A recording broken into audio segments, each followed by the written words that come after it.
Assalamu alaikum warahmatullahi ta'ala wabarakatuh. Good morning, good afternoon, good evening, where you are. Welcome to Ahfad University for Women, and this is the project management PUSS 422. I am your teacher, Muhammad Saeed Mahjoub. Welcome to our lesson today on project management, specifically focusing on topic 3, selection of the project. This topic is a critical component of the broader project management process and will provide you with the tools to make informed decisions when choosing projects that align with organization objectives. And be careful for informed decisions, that means based on facts and information. And choose a project that align with the organization objective, that means it help to achieve the organization objective. So this lecture will be tailored to students from all of the specializations: human resource management, marketing, procurement and supply chain, and finance and accounting management. So each of these fields will encounter unique project challenges, as we will know, and we will explore examples relative to all of these domains to ensure practical understanding. For our main reference today will be the same textbook, Project Management in Practice, for Jack Mertis and Scott Mel Shafir, edition 7, 2020. And we will draw heavily from chapter 1 at the world of project management, focusing on section 1.6, which spans from page 14 to 23. This includes concepts such as numeric and non-numeric project selection method, financial options, opportunity cost, and scoring methods. Most of the methods of the financial project selection method you are familiar with in the course of financial management in year 3. Throughout the lecture, you will not only refer to the theoretical concept from this book, but also you connect them to real world application. For instance, you may discuss companies like Amazon, which decided on launching a new delivery hubs using scoring methods, or how Google evaluate its employee training initiatives with return of investment focused numeric techniques. Let us start and explore how project selection can drive organization success. In this slide, we outline the key learning outcomes of today's lecture. By end of this lecture, you should be able to achieve 4 main objectives. First, you will be able to clearly define the project selection process and understand its importance in aligning with organizational goals. For instance, think about a multinational company like Tesla deciding whether to launch a new production line for electric trucks. Such decision hinge on selecting the right projects that align with the long-term strategies of Tesla. If it would help to achieve the long-term strategy for Tesla, the project will be selected. And which project will bring more value to the long-term strategies will be the most preferable project. Second, you will gain an understanding of the difference between numeric and non-numeric selection methods. Numeric methods often involve financial matrices such as net present value, NPV, or payback period, which are critical for finance professionals, which you're already familiar with in year 3 with the financial management course. On the other hand, non-numeric methods may be more relevant for projects in human resource management or supply chain management, such as determining the need of diversity and inclusion initiatives. And also, you've been through one of those non-numeric methods in previous courses in Year 3, the operations management. Third, you will learn to apply these selection methods to real-world organizational context. So, for example, marketing team at Coca-Cola may use a scoring model. It's a part of numeric methods to evaluate which advertising campaigns to pursue, balancing cost, audience reach, and branch impact. Finally, you will explore practical applications of these methods and connect them to examples across human resources, marketing, procurement, and finance. This will help you see how these frameworks can be tailored to your respective field. Let us move forward and take a closer look at the foundational concepts that will guide our discussions. Now, in this slide, we will go through the topics content of the selection of project. So, as we mentioned, this topic is critical for all of the students from the diverse specialization, human resource, marketing, procurement, and finance. Understanding how to select the right project is one of the most important steps ensuring the project's success. And this is at the beginning of the life cycle, the initiation. We have to start with selecting the project. So in this lecture, we will cover the following key points. Importance of project selection. Today, we will begin with this point. We will explore why project selection is important. So organizations often having limited resources, whether it's time, money, or personnel. Choosing the right project ensures that these resources are allocated, utilized effectively, driving the organizations toward its strategic goal, and that's why it should align to the strategic goal of the organizations.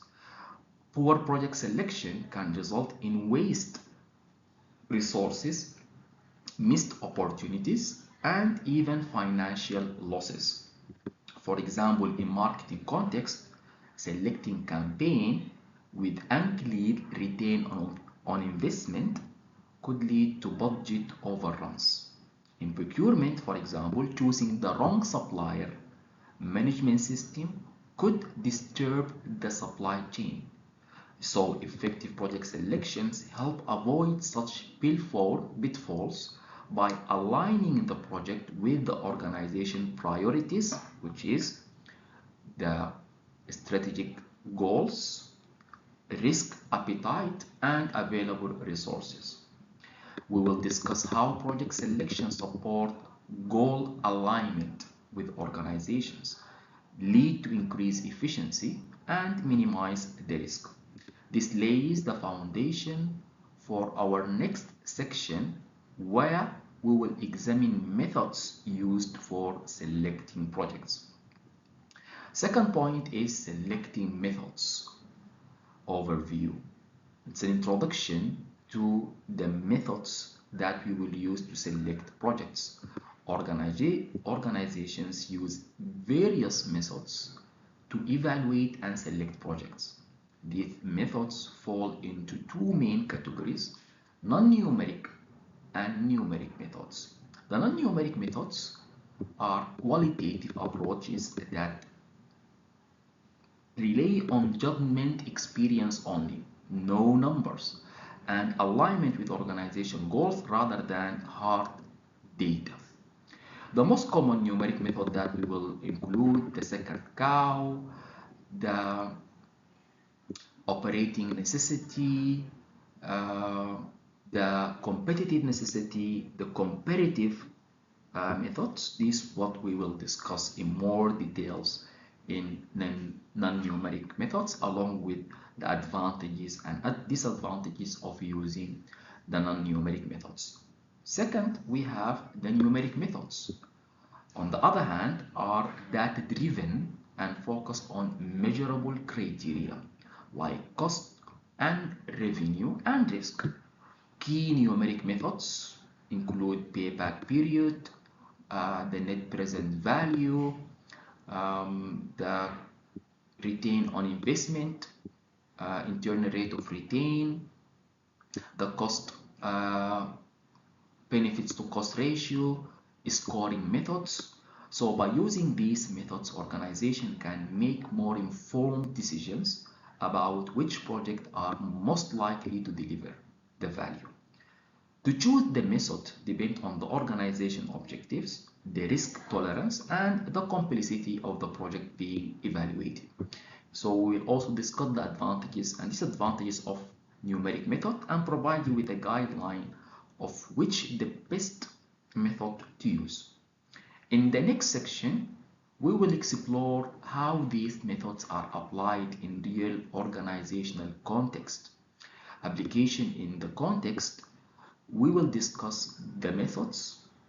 Let us look at how these applied in versus organization context, and this will be discussed in more details. So for example, in human resource department may use operating necessity method to prioritize projects like upgrading payroll systems, ensuring compliance with the labor law, or implementing employee wellness program. In marketing, for example, numeric methods like net present value, benefits to cost ratio are often used to evaluate campaigns based on the project return of investment. So for example, a social media campaign might be selected because its forecasted benefits outweigh its costs significantly. In procurement and supply chain management, in procurement methods like payback period or competitive necessity are common. For example, a company may decide to implement a new procurement system. If it promises cost saving within 2 years or ensure competitiveness in the market, it will be selected. In finance and accounting, the finance team often relies on numeric methods like internal rate of return, the IRR, or the net present value (NPV) to evaluate investment projects such as acquiring new technology or launching financial products. So projects with helper returns or positive cash flows are given priority. All of these applications shows how project selection methods align with specific departmental goals, ensuring resources are used effectively. Then after, we will finalize with reviewing real-world case studies and examples to see these concepts in actions. So we will bring these concepts into life by examining different real-world examples like case studies in marketing, case studies in procurement, and case studies in finance, case studies in human resource management. This will be discussed and explained. Next, we will dive into the more foundational concepts, the key terms that will be used during the lesson. Before we dive deeper into project selection methods, it's important to define some key terms that will form the foundation of today's discussion. First, let us talk about project selection.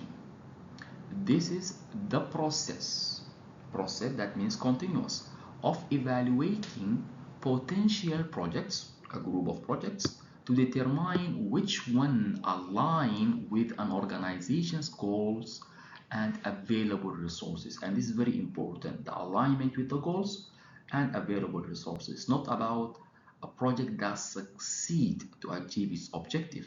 It succeed to contribute to achieve the organization's goals. Example, In a manufacturing company, selecting a project might involve deciding whether to invest in a new production facility or upgrade existing equipment. So there are options. We need to decide which of the options to be chosen. Next, numeric, non-numeric methods. These are qualitative, that means not using numbers, approaches to project selection that does not rely on financial calculations or any numerical aspects. An example of these methods is the sacred cow method, and we will discuss this in more details, where a project might be prioritized simply because a senior executive championed it. The owner, for example, say we have to do this project.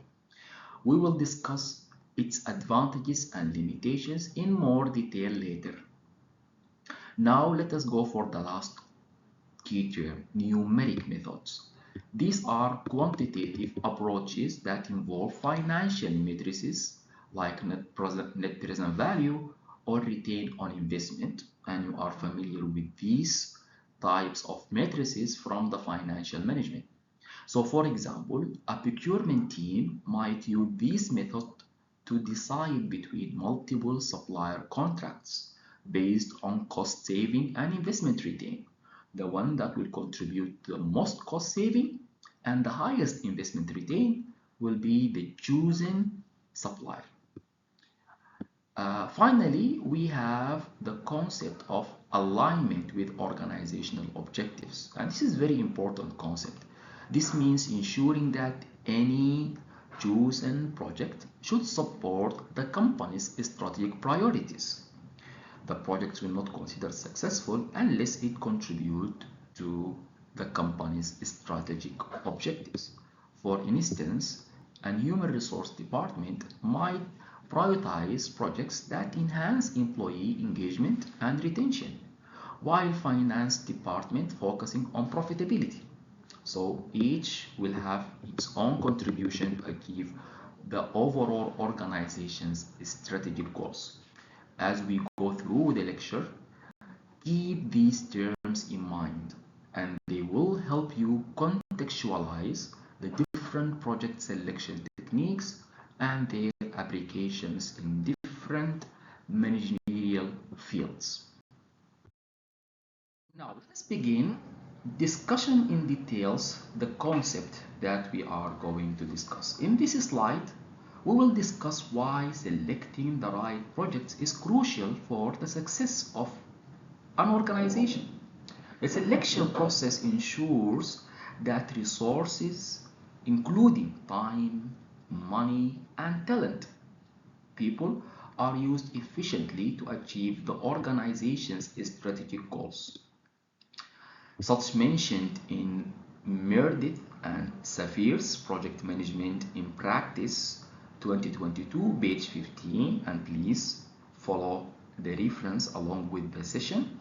The project selection process helps organizations avoid wasting resources on projects that do not align within their objectives. So first, aligning projects with organization goals is essential. For example, let us consider a global company like Apple. When they decide which project to pursue, Apple ensures that they align with their core values, innovation, design excellence, and environmental responsibility. If they were to invest in a project that didn't align with these values, it could undermine their brand and overall strategy. Second, in the process, selecting the right projects help ensure efficient use of resources. It's very important to think of a finance department trying to allocate its budget for IT projects. If the department selects project based solely on financial return, it might miss out on opportunities for long-term growth that could provide more significant value to the company in the future. So by using a structured project selection process, organizations can balance between short-term financial benefits, the cost and profit, with long-term strategic priorities, the strategic goal for the organization. Third, it's important to select projects helps mitigate risk. And when organizations select projects without a clear strategic approach, they risk overextending their capabilities or pursuing initiatives that might not deliver expected results. So, for example, when we start up a business that attempts to launch multiple products without the necessary infrastructure or market research could end up jeopardizing its survival. So they will be at risk because they are not ready with that. So we can say project selection is not about financial returns, but also about maintaining competitiveness and fulfilling market demands. Let us take Amazon as an example. Amazon is one of the leading e-commerce platforms in the world. Their decision to invest in new delivery infrastructure, for example, and warehouses is not solely based on immediate financial return. It's not only about cost and revenue, but also on maintaining their competitive advantage in the logistics sector. So they would like to be the best in logistic operations. These strategic objectives will lead to use strategic project selection, allow them to stay ahead of their competitors. The takeaway here is that careful project selection is crucial for maximizing value. And when we say maximizing value, that means we need to align with strategic goals of the organization and minimizing risk. So let us now move forward and explore how we can evaluate projects using numeric and non-numeric methods.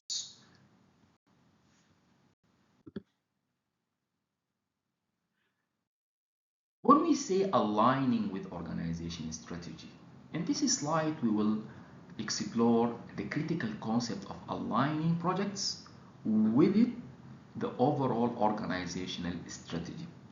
This step is essential for ensuring that the project selected supported the long-term vision and goals of the organizations. As highlighted by Meredith and Safir in Project Management in Practice on page 15, a project's alignment with organizational objectives is a primary factor in its execution. So first of all, let us define what we mean by organization strategy.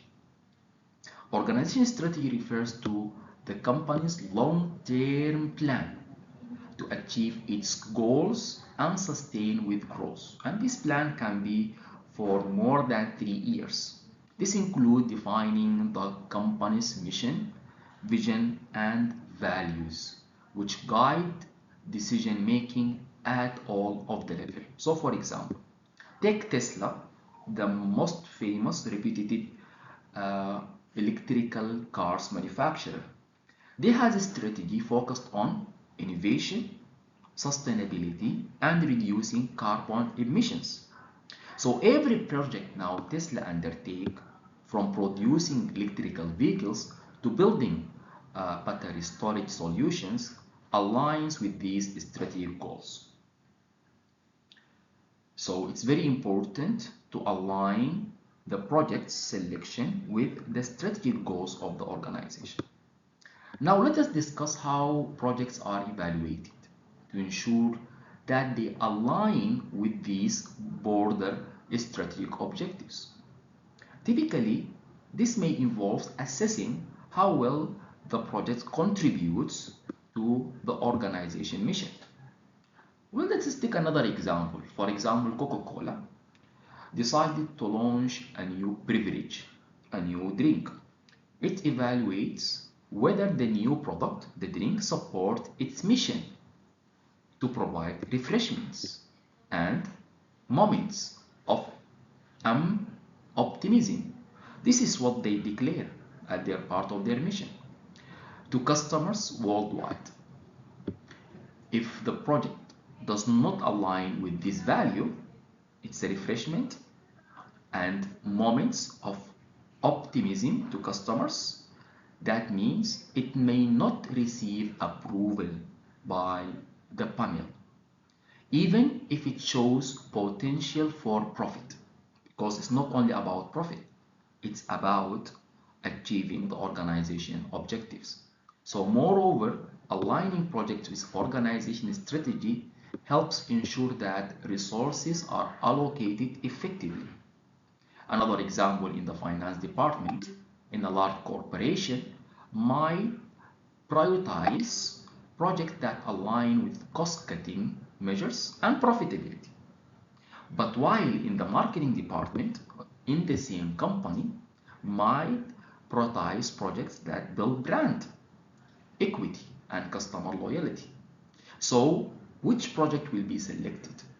By selecting projects that fit within the organization's strategic goals, both departments, finance and marketing, can ensure their projects contribute to the company's broader vision. Many real-world examples can be examined in that. Returning back to Amazon, Amazon expanded into cloud computing, and we know cloud, like in iPhone, you have the cloud, which using Amazon Web Services to corporations, AWS. It was a strategic move that is not only supported its long-term vision only to dominate the e-commerce, to be the one and the only, but also allow the company to diversify their revenue stream to find another source of revenue. The project was aligned with the organization goal to be most customer-centric company, providing both retail and also cloud services. So we can say that, in summary, aligning projects with organizational strategy ensure that the selected projects are not only financially viable, but also support the company's mission and vision and long-term success. So this alignment is key to making smart decisions that contribute to both immediate and future goals. Let us now move on and take a look at how projects are evaluated using both numeric and non-numeric methods.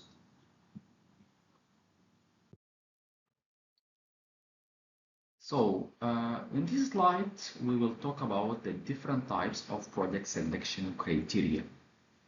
The different types are discussed in our reference, the Project Management in Practice in page 16.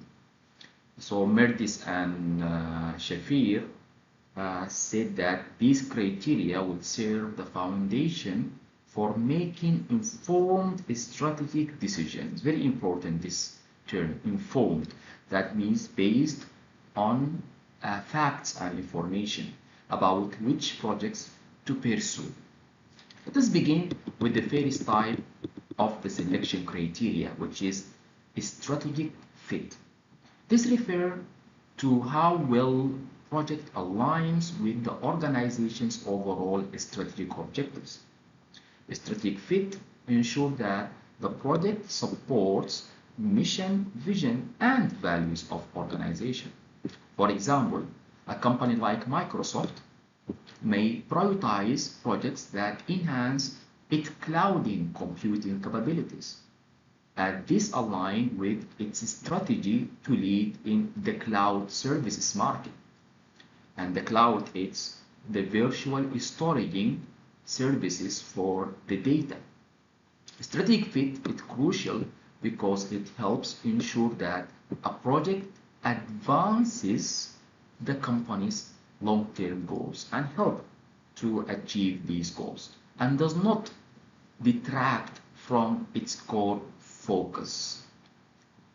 Another example is when we have a sustainability focused initiative and eco concessions brands will be used for projects that for organizations achieving such focus.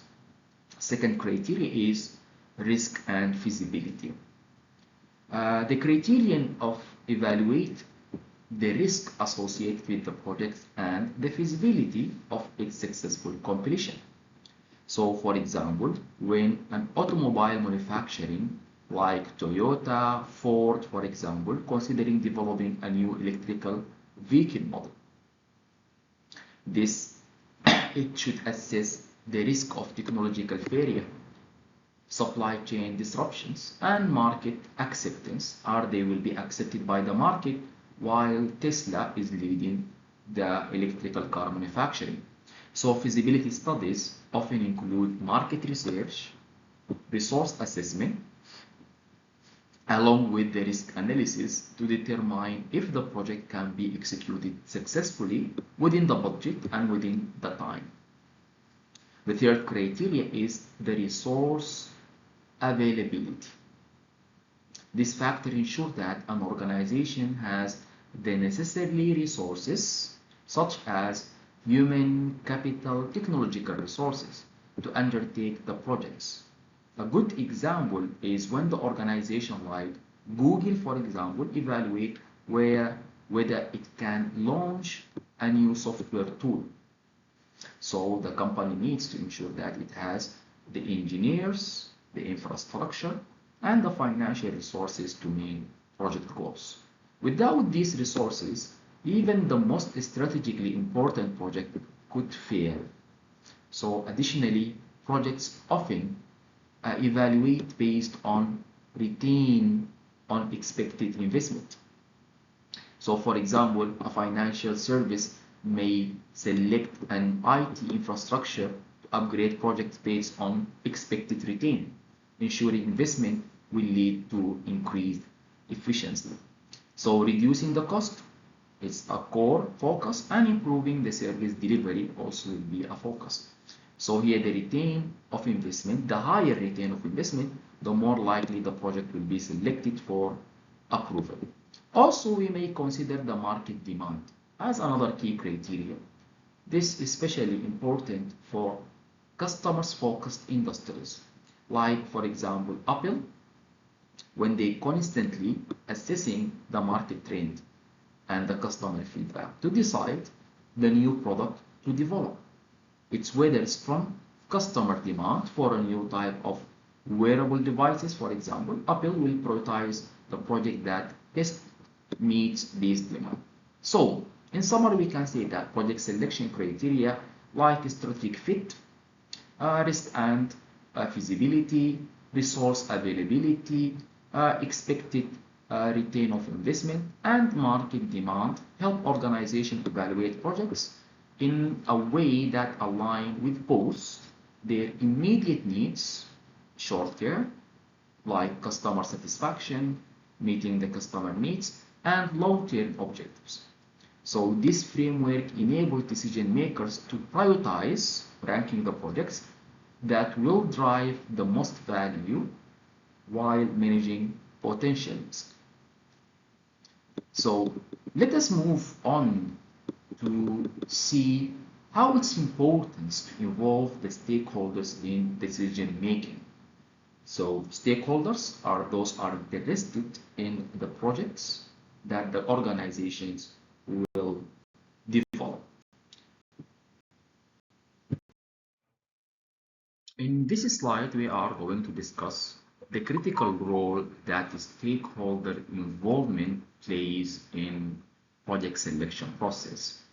According to Mirdis and Shafir in the project management practice in page 15, stakeholder involvement is essential because the success of a project often depends on aligning the interests of various stakeholders throughout the organization. So first, let's define who are the stakeholders. Stakeholders are individuals or groups who are having an interest in the outcome of the project. This may include internal stakeholders like the executives, project managers, and employees, as well as external stakeholders like the customers, suppliers, government regulatory bodies. The involvement of these diverse groups in project selection ensure that the project aligns with the broader organization strategy and meet and expectations of these impact groups. These groups of stakeholders will be impacted by its outcomes. So stakeholders' involvement is important for several reasons. First of all, it helps to ensure the alignment of priorities. So for example, a project may be prioritized by the financial department based on the return on investment, while the human resource might focus on employee engagement. So involving both departments in the selection process ensure that the projects align with the broader organization goals and not just the goal of a single department. Second reason is involving stakeholders will help identify the potential risk earlier. So different stakeholders bring different perspectives and insights. So for example, the procurement team might identify risks related to supplier reliability, while marketing team may highlight the potential challenges in customer adaptation. So by gathering input from all relevant stakeholders, organizations can proactively address these risks. The third is stakeholder buy-in. It's critical for successful project extension if stakeholders such as department head or senior executive are not involved in selection process. It could result in lack of support, inadequate resource allocation, or resistance to change. A real example can be considered here is when an IT project, for example, is selected without consulting the end users or department heads, which often lead to poor adaptation of the technology once it implemented. So, to overcome this type of resistance, it's better to involve all of the stakeholders. Finally, stakeholders involved help ensure that the project meets external expectations, such as customer satisfactions or regulatory compliance. So for example, in pharmaceutical industry, involving regulatory bodies early in the project's selection process can prevent delays to ensure compliance with the legal requirements, so they may not get the permits or the approval. This not only minimizing risk, but also improve the chances of project success. So to summarize the importance of stakeholder involvement, engaging stakeholders in the project selection is crucial for aligning the project with the organizational goals, managing the risk, and securing necessary support and meeting external expectations. This multi-perspectives approaches enhances decision making and increase the likelihood of project success. So let us move forward to how the organization may benefit from the effective selection. Why we need to consider the selection of the project more carefully. Now we will explore the organizational benefits that comes with effective project selection, as emphasized in our textbook, page 15. The right project selection does not benefit individual projects, but the entire organization.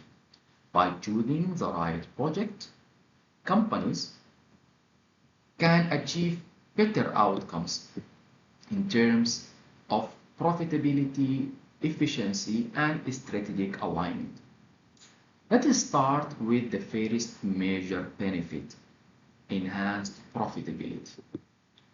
When projects are selected based on clear financial criteria such as return on investment, ROI, or net present value NPV, organizations can prioritize initiatives that deliver the highest financial return.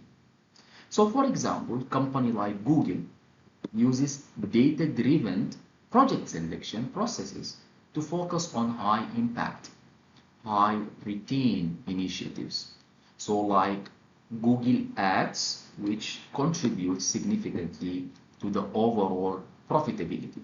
So by selecting projects with strong financial potential, organizations increase their bottom line.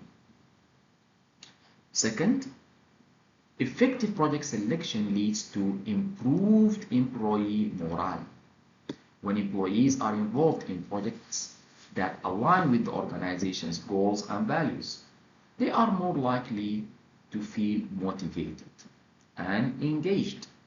For example, in a human resource context, an organization might select projects aimed at improving employee department and employee work-life balance.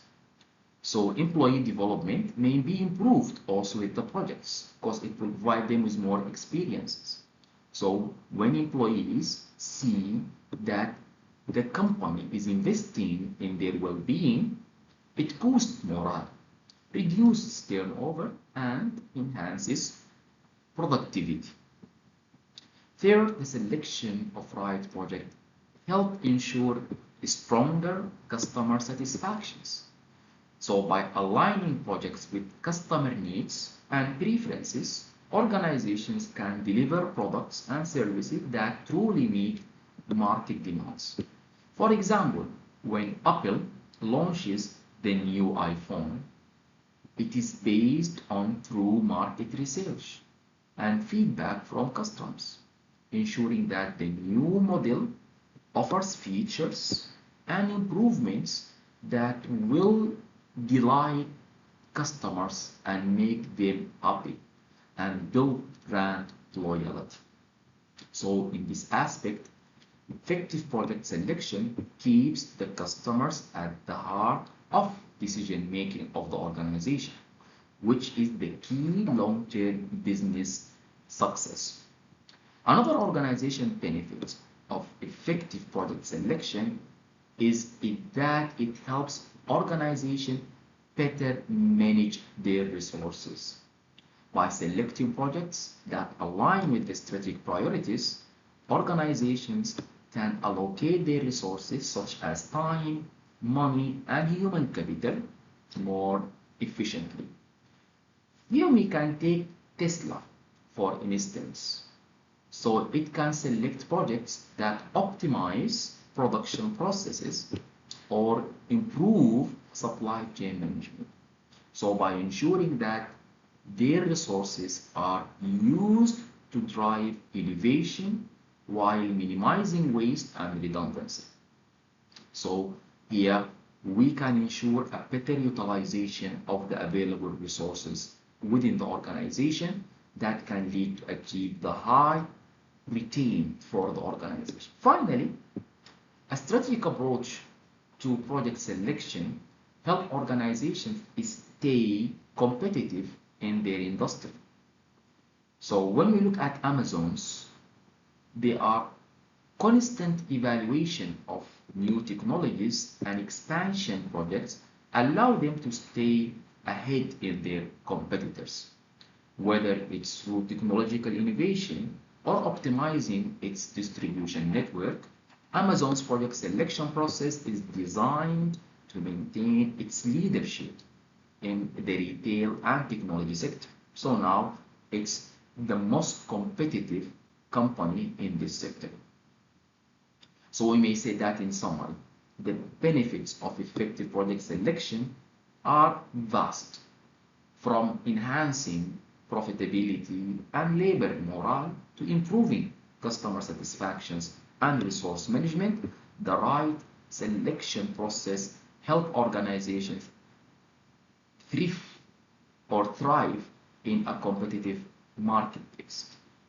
As we move forward, now we are going to see the various ways organizations assess to select projects using quantitative and qualitative methods. So we'll start with the non-numeric selection methods that the organization may adopt to use the project that can maximize the organizational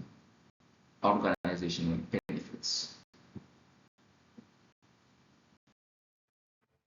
Now we will introduce the non-numeric selection method or methods. These methods are qualitative approaches used to evaluate and select projects. Qualitative, that means there is no use of any numbers. Unlike numeric methods, which use numbers, focus on measurable financial data like return on investment or net present value (NPV), or scoring method. Non-numeric methods rely on subjective judgment, strategic alignment, and organizational needs. As we discussed earlier, these methods are often easier to apply and allow for flexibility in decision making. The key benefit of non-numeric methods is their simplicity. They are simple to adopt. For example, if a company is faced with multiple project options, the decision makers, the top management, might first ask whether the project is aligned with the company's vision or strategic goal. This kind of qualitative assessment is quick and does not require deep financial analysis. One common example of non-numeric methods is sacred cow approach, where projects are selected based on the preferences of influential executives. For example, the CEO, the Chief Executive Officer, the highest in the hierarchy rank, might push for a project simply because it aligns with their personal interests or priorities, even if it lacks of solid financial justifications.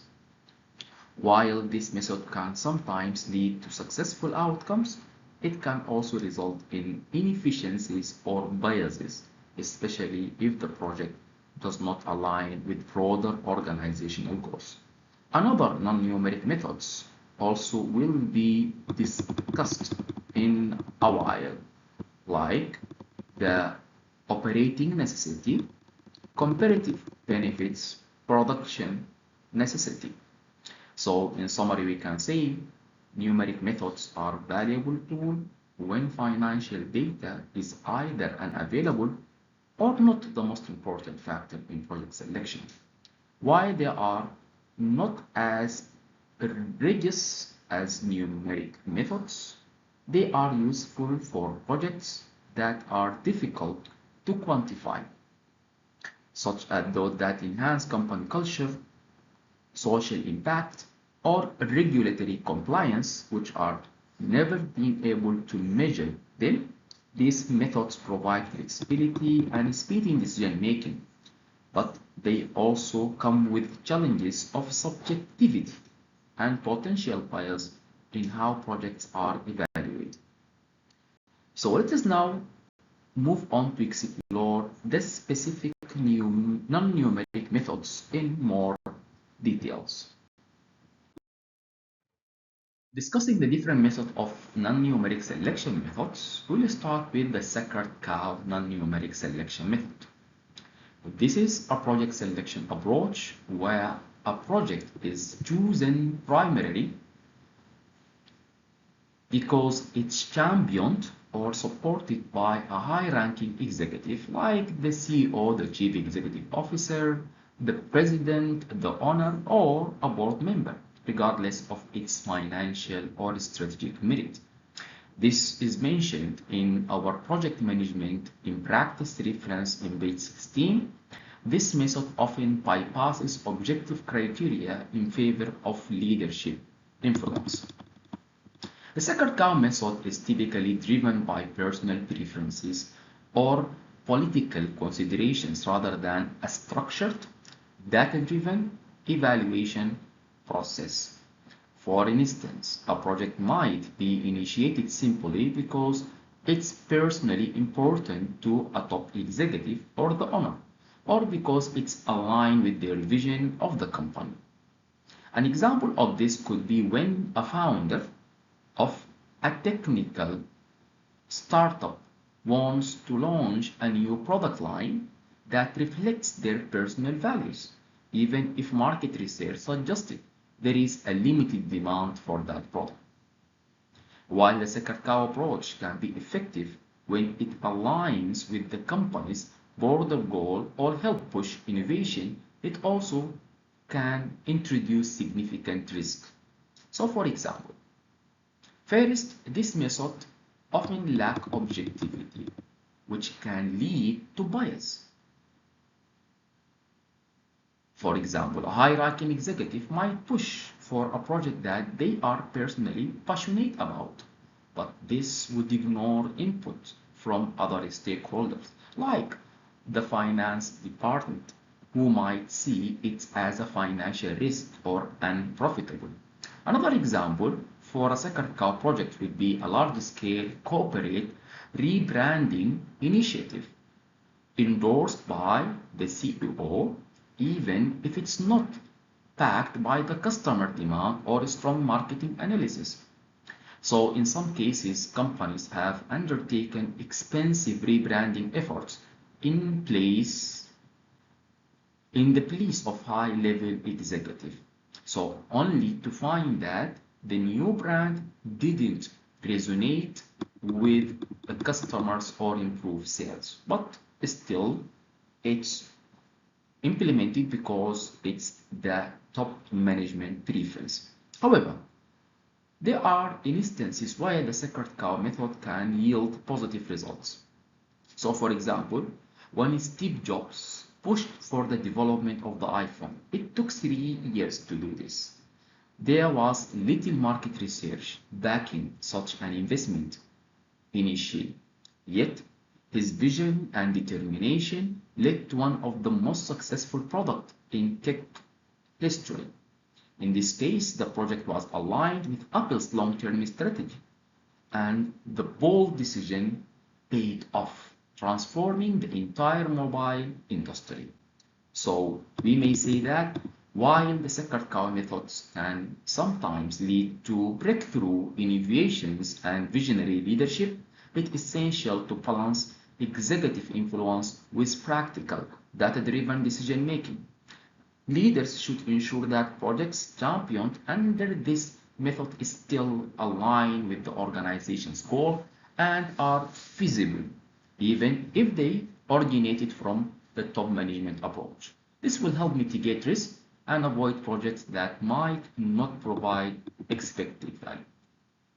Now we will go to the second non-numeric method, which is called operating necessity.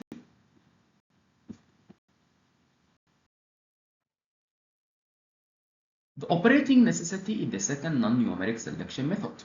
This method is used when a project is essential for maintaining the ongoing operations of an organization or ensuring compliance with legal or regulatory requirements. Operating necessity projects are not driven by profit or gross goal, but are deemed essential for sustained day-to-day business activities. So without implementing such projects, the organization will stop its operations and it will never be able to operate. So for example, consider a manufacturing company that faces equipment failure in a critical production line. The project to replace or repair this equipment is necessary to continue production and avoid halting operations. The project might not have high financial return, But without it, the company would risk losing significant revenue and market share. This is a classical case for operating necessity. Another example can be the financial sector, where regulatory compliance is a key driven, and this is well known in the finance management. For instance, a financial service company might need to upgrade their system to comply with the new data privacy law, such as the GDPR in the European Union. So this is a new regulatory compliance regulations that introduced by the European Union to protect the data of the stakeholders. While the comply with the new data privacy might not directly contribute to profitability, but it's vital to avoid legal penalties and maintain operational integrity. So, similarly, when a new healthcare regulations are introduced, also hospitals must invest in the new system to ensure that they meet patient data security standards. All of those examples of operating necessity projects are typically driven by external pressures, such as new regulations, safety requirements, or significant risk mitigation, rather than internal growth objectives. So it's not about the return on that investment. It's about continuing your operations without any penalties and reducing the risk. However, despite their lack of financial return, these projects are essential for ensuring business continuity and legal compliance. Again, another example, when a company like ExxonMobil in UK faces environmental regulation requiring the installation of new safety measures. These projects are critical to avoid potential fines and maintaining operational licenses from the government, even though they do not generate profit directly by implementing that projects, but they can continue work without any fines from the regulatory parties. So a key takeaway here is that operating necessity projects often arise from external factors and are crucial for keeping the business running smoothly. They may not have the exciting return on investment of other projects, but without them, companies would face significant risks such as non-compliance, operating disruptions, or reputational damage. So this is also another method to choose which project to implement, the operating necessity, which can become next in rank after the second column. Now let us move to discuss the third non-numeric method of selection, the comparative benefits, which is another approach to evaluate and selecting projects based on their relative perceived benefits. Before we go to the comparative benefits, let us go and discuss the third non-numeric method, which looks alike for the operating necessity, the competitive necessity non-numeric selection method. In this method, used when a project is essential for maintaining or improving the company's position in the market. And this also may affect your operation, ensuring that it can stay competitive in an increasingly competitive environment. Competitive necessity projects are driven by the need to either keep up with the competitors or address market trends and customer demands. They often arise from external pressure also, rather than internal growth goals like the operating necessity. So for example, in the tech industry, companies like Apple and Samsung are constantly working on new products, innovation to stay ahead in their competitors. So every year we see that new smartphone launch, for example, may be considered as a competitive necessity to retain market share and keep up with the technological advances. Every year, iPhone introduced a new version from the iPhone. On the other hand, Samsung also introduced a new phone from their smartphone series. All of that to keep on ahead in the market. One key example also for the competitive necessity can be like Netflix, which is the one of the most repeated networks of multimedia and entertainment. When Netflix was transitioning from DVD retailer to streaming, the company faced significant competitive pressure from other media provider and new entrants in the market like Shahid, for example. They had to invest in their streaming infrastructure and content creation quickly to maintain their leader over traditional cable companies and newer platforms like Hulu, like Shahid.net. The investment in Netflix or Originals was a classical example for a competitive necessity, aimed at ensuring they could offer exclusive content that customers could not get elsewhere. So that's why they are transformed to be a production institution that they can produce their own content. Another example in the automotive industry, so like General Motors in USA and Ford in UK, continually invest in electrical vehicle technology and autonomous driving systems to stay competitive. As the companies like Tesla again market share with their innovative vehicles, traditional automakers must respond by developing and releasing their own electrical models to avoid falling behind for Tesla. So investing in uh, electrical cars was also projects that comes from the competitive necessity for companies like General Motors, Ford, and Toyota. So the key point here is that competitive necessity projects are often driven by the need to maintain or improve market position. These projects might not always have immediate financial benefits, but are essential for survival and growth in competitive industries.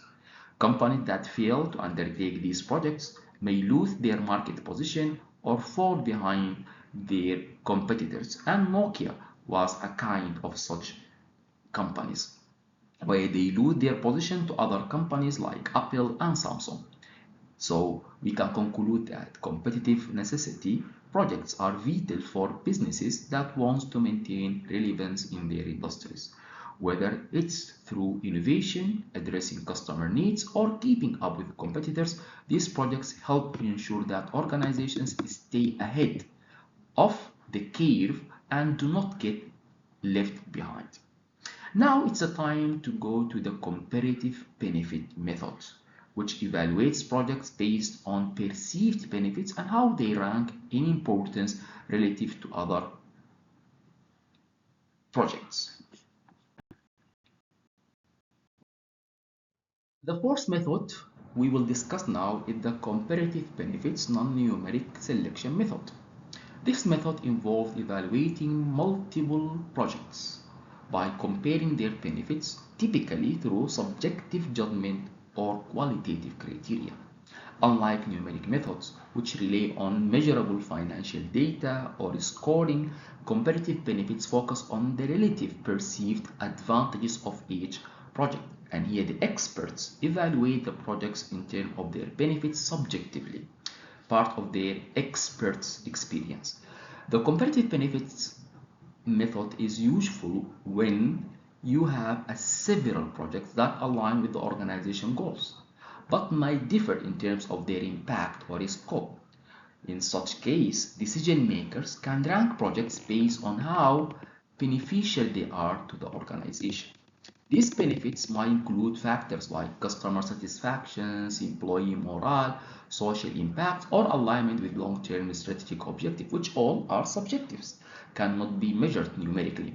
So, for example, in the human resource field, a company might compare projects that focus on employee engagement initiatives versus leadership development programs. While both projects aim to improve organization culture, they may have different long-term benefits. A leadership development program, for example, could produce a stronger leader for the future, while an employee engagement initiative might increase short-term satisfaction and retention.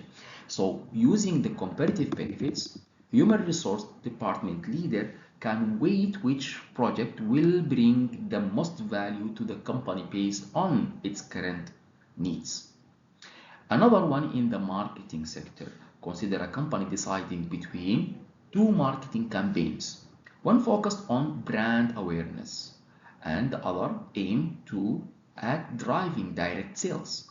Both are important, but the company needs to evaluate which project will provide the most strategic advantage at that time by comparing the expected outcome of each campaign, such as a broader brand recognition versus immediate sales increase. The company can select the project that best supports the current marketing objective. So all will be based on which one will be mostly aligned with the organization objectives. One of the advantages of the comparative benefit method is that it allows for flexibility and also subjectivity. For instance, if an organization values customer loyalty more than immediate sales growth, it may prioritize a project that strengthens customer relationship, even if it does not generate immediate revenue, because it links to its overall long-term strategic objective. However, this flexibility can also be drawback, and the evaluation relies heavily on personal opinions for the experts and different stakeholders may prioritize different focuses because they depends on their own preference and their opinion. So for example, if the financial manager might prioritize cost saving while the marketing executive may value customer engagement. So each of those has its priority beneficial objectives. So we can conclude that the comparative benefits method is valuable for evaluating projects when quantitative data does not available or when the projects have a similar scope but offer different benefits. This method allows decision makers to make informed choices based on qualitative factors and strategic alignment. However, it's important to ensure that all stakeholders involved in evaluating process are aligned in their understanding or what constitutes a benefit for the organization to remove the bias of the personal preference in selection. So, to get more idea, let's explore the advantages and challenges associated with non-numeric method of project selection to know exactly when it's better to use these kind of methods. So let's start with exploring the advantages of non-numeric methods for project selection. As we discussed earlier, numeric methods like sacred cow, operating necessity, competitive necessity, and comparative benefits rely on qualitative criteria to evaluate projects. Through these methods may seem less precise compared to numeric methods like net present value, return of investment, or scoring method. They offer several advantages, especially in situations where data is not readily available or when the strategic alignment for project is primary concern. One of the primary advantages of non-numeric method is simplicity. These methods are generally easy to apply and require minimal data. For instance, in sacred cow method, a project is selected based on the preferences of the top management, the owner, without needing complex financial calculation. This simplicity allows organizations to make quick decisions, especially in a fast-moving environment where speed is crucial. Another advantage that non-numeric methods are particularly useful in projects where qualitative data is hard to obtain. So for example, operating necessity methods, a project might be necessary for compliance with the new regulations or ensure business continuity, but it might not generate measurable financial returns. These types of projects are essential, yet they cannot be evaluated purely on financial criteria, making the numeric method the best approach in that way. Another advantage, additionally, numeric methods allow for greater flexibility in decision making. Since they did not rely solely on financial matrices, decision makers can consider a broader range of factors such as strategic goals, stakeholder inputs, and qualitative benefits. For example, projects aimed at enhancing the work-life balance of employees might not have direct financial outcome, but could significantly improve morale and retention. In such cases, non-numeric methods allow the organization to prioritize these intangible but valuable benefits. Another advantage is that the non-numeric method can help with aligning projects with organization values and goals. Organizations become more focused on sustainability, for example, and corporate social responsibility. In that way, non-numeric methods provide a way to assess projects that support these values. So, for example, a company focusing on reducing its carbon footprint towards sustainability might select projects like transitioning to renewable energy sources or adapting green practices in supply chain, even if these projects do not have an immediate financial return. Finally, non-numeric method can enhance collaboration and stakeholder engagement. Since they often involve subjective evaluation, these methods encourage discussions among different departments or stakeholders to weigh the pros, advantages, and the cons, disadvantages of each project. This can help create a shared understanding of the project's strategic importance across the organization. So, for example, when selecting between two community outreach programs, human resource, marketing, and executive team might all contribute in their perspectives on which project align best with the company's overall mission. So while non-numeric methods might lack the financial rigor of numeric method, they offer valuable advantages including simplicity, flexibility, and aligning with the organization values. These methods are particularly useful when financial data is limited or when qualitative factors are crucial for project selection and project success. However, they must be used thoughtfully to ensure that projects selected through these methods contribute meaningfully to the organization's strategic objectives. Despite these advantages, let us now look at the limitations of non-numeric methods and how they compare to numeric selection methods. While non-numeric methods such as Sacred Cow, operating necessity, competitive necessity, and comparative benefits offer valuable advantages, they also come with several challenges that can impact the decision-making process. One of the main challenges of non-numeric methods is subjectivity. Since these methods rely on qualitative factors, the evaluation can be highly influenced by the personal biases or preferences of decision makers. For example, in the Second Cow method, if an executive has a strong personal interest in a project, their enthusiasm may overshadow the project's actual alignment with the company's strategic goal.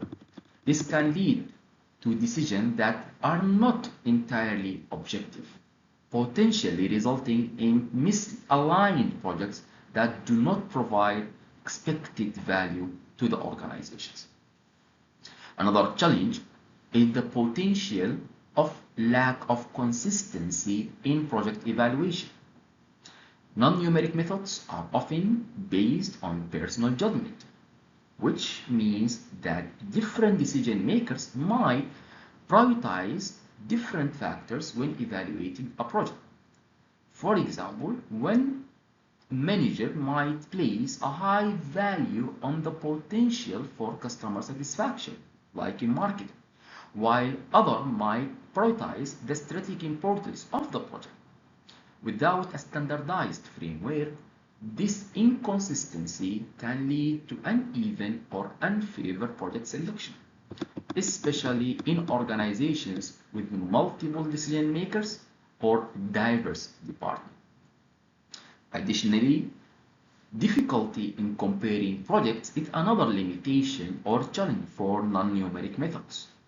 In numeric methods, projects are often compared using quantifiable matrices such as return on investment or net present value or scores, which makes the comparison straightforward. However, with non-numeric methods, it's harder to make a direct comparison between projects that have different type of benefits.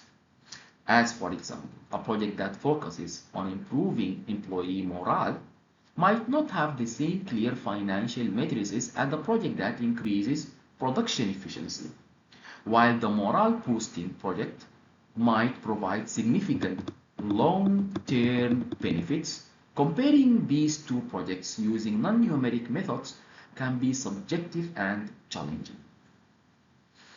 Another challenge is the potential of overlooking long-term impact.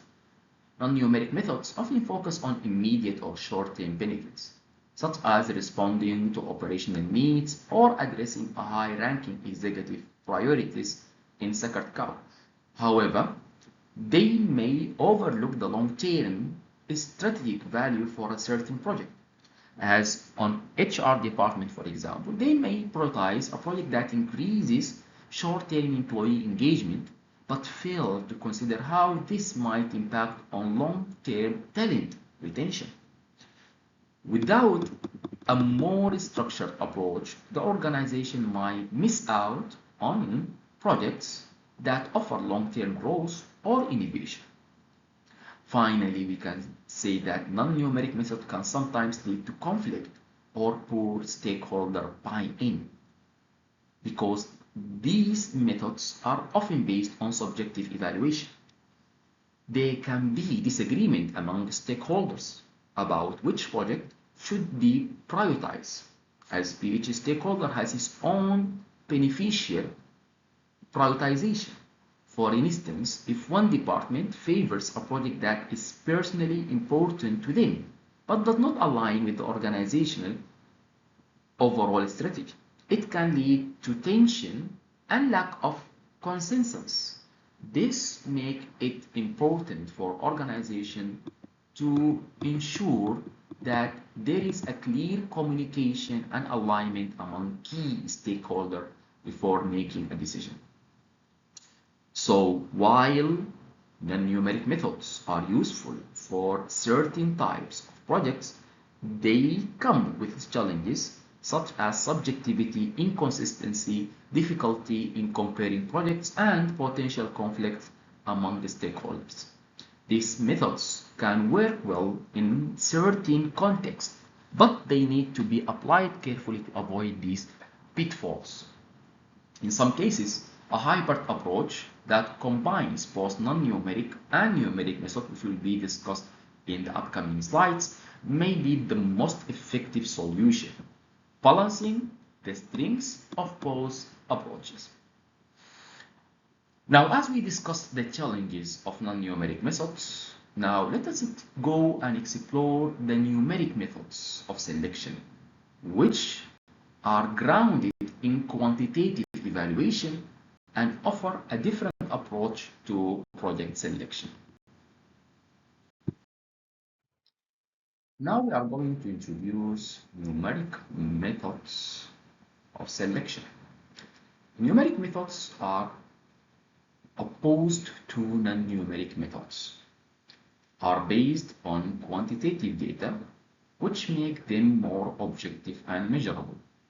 These methods rely on financial and statistical matrices to evaluate and compare projects.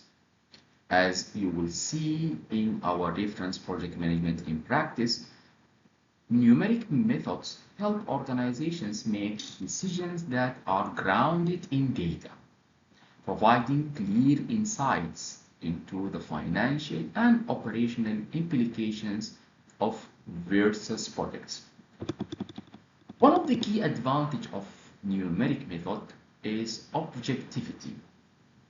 Since they are based on measurable data, they reduce the subjectivity that arises in non-numeric methods.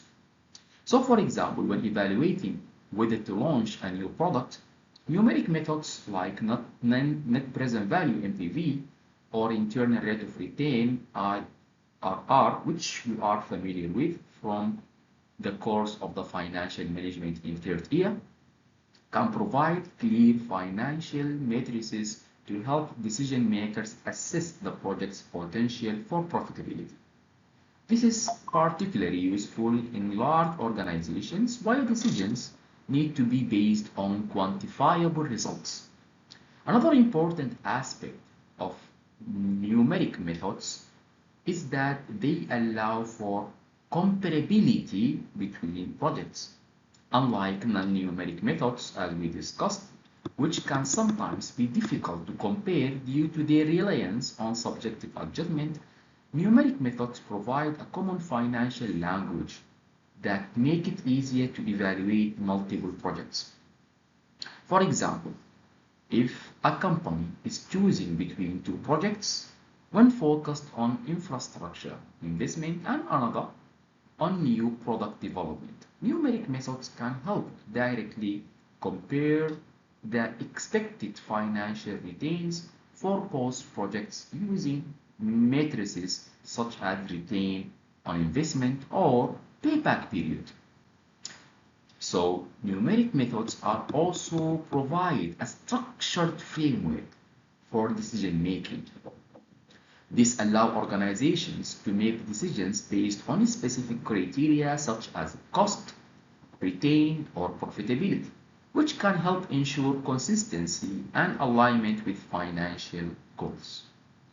For instance, a project evaluation might include a detailed cash flow analysis considering the initial investment, ongoing cost, and expected returns over time. This structure helps organizations ensure that they are choosing projects that makes the best use of their available resources. As we move forward, we will dive into specific non-numeric methods such as payback period, net present value (NPV), internal rate of return (IRR), weighted scores, which are commonly used in assess projects. These methods not only provide insights into financial feasibility of a project, but also offer valuable information about the project risk, return, and alignment with organizational objectives. We can say that numeric methods are essential tools for making data-driven decisions in project management. They offer the advantage of objectivity, comparability, and structured feature, allow all of which help ensure that projects are selected based on solid financial reasoning rather than personal preferences on or subjective opinions. Let us now move to discuss each of the numeric methods individually. Okay, now we'll start with the first method or financial method in particular, the payback period. And I know you are familiar with this method from the financial management. So just it's a recap, and then you can refer back to your original notes from the financial management in year 3. This is the one of the which widely used numeric selection method. The payback period is a simple and effective way to assess how long it will take for a project to recover its initial investment. This method is commonly used in situations where quick financial recovery is important, as in short-term projects or when company needs to assess the risk of an investment. Uh, the formula of calculating the payback period is quite straightforward. So it's dividing the initial investment by the annual cash flows. And for example, let us say the company is considering $100,000, okay, in a software project, and is expected to generate about $20,000 in a net cash flow per year. So the payback period will be 5 years. By dividing 100,000 by 20,000, it will give you 5 years. So this means that the company will recover its initial investment in 5 years. So the payback period is simply a way to assess how quickly an organization can expect to get its money back. So comparing between two projects, the projects with the shortest project payback period will be taken. So you have to consider the advantage and disadvantage of each method. So the key advantage of this method is simplicity. It doesn't require complex financial calculations, making it easier to understand and apply, especially for smaller organizations or projects with less available data. So for example, a startup small business might use the payback period to evaluate whether they should invest in a new marketing campaign, for example, or infrastructure project. So these are two alternatives. Using the quick payback period, they will estimate to guide their decision makings by choosing the project with the shortest payback period. But still, despite this advantage, also payback period has its limitations, as it doesn't take into account the value of money within time. So the time value of money, the cash flow, is used as there is any change in the value of money, which is mean it treats all cash inflows as they occur in the same time period regardless of when they happen. In reality, money today is worth more than money tomorrow, and the payback period does not reflect this. So, for example, if the project generates $50,000 in retain in its first year, but 50,000 in its fifth year, now the payback period, they will treat them as equal, but they are not equal because 50,000 after 5 years is less in value compared to 50,000 today. Another limitation, we are not considering what will happen to the cash flow after the payback period. Maybe after 5 years, the project start having a negative cash flow. So if projects, for example, takes 4 years to pay back its initial investment, but in 5 years and 6 years, they may generate substantial profits. These profits are not also taken into consideration. They may be also making losses. Also, this will not be taken into consideration.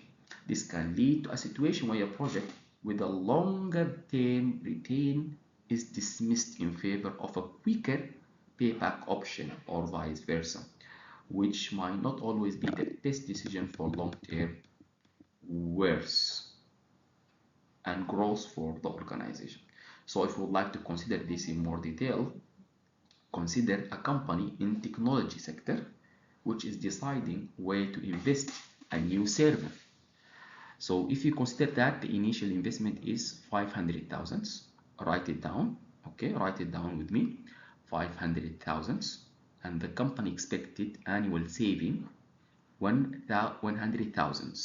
100,000. So now it will generate 100,000 a year as an operational cost due to the efficiency of the new server. So now how many years it should be considered to pay back? Now the initial investment 500,000 and the annual savings for the company is 100,000. So the payback period will be dividing the initial investment, which is 500,000, by the 100,000, which will be 5 years.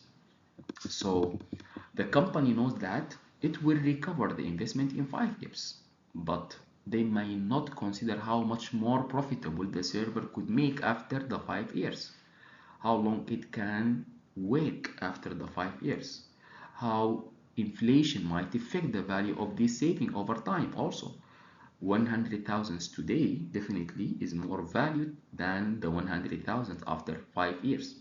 So the payback period method does not give them a complete financial picture. Yes, the payback period is a useful and simple method for evaluating projects, especially when quick returns are important. However, it has limitations, particularly in accounting for the time value of money and long-term cash flows. In situations where these factors are crucial, company may need to use another method. And I know you learn another methods better into consideration like the net present value to get more complete picture of the project potentials. So next we will go through the discounted cash flow method, which used to calculate the net present value, which addresses some of the limitations of the payback period by considering the time value of money.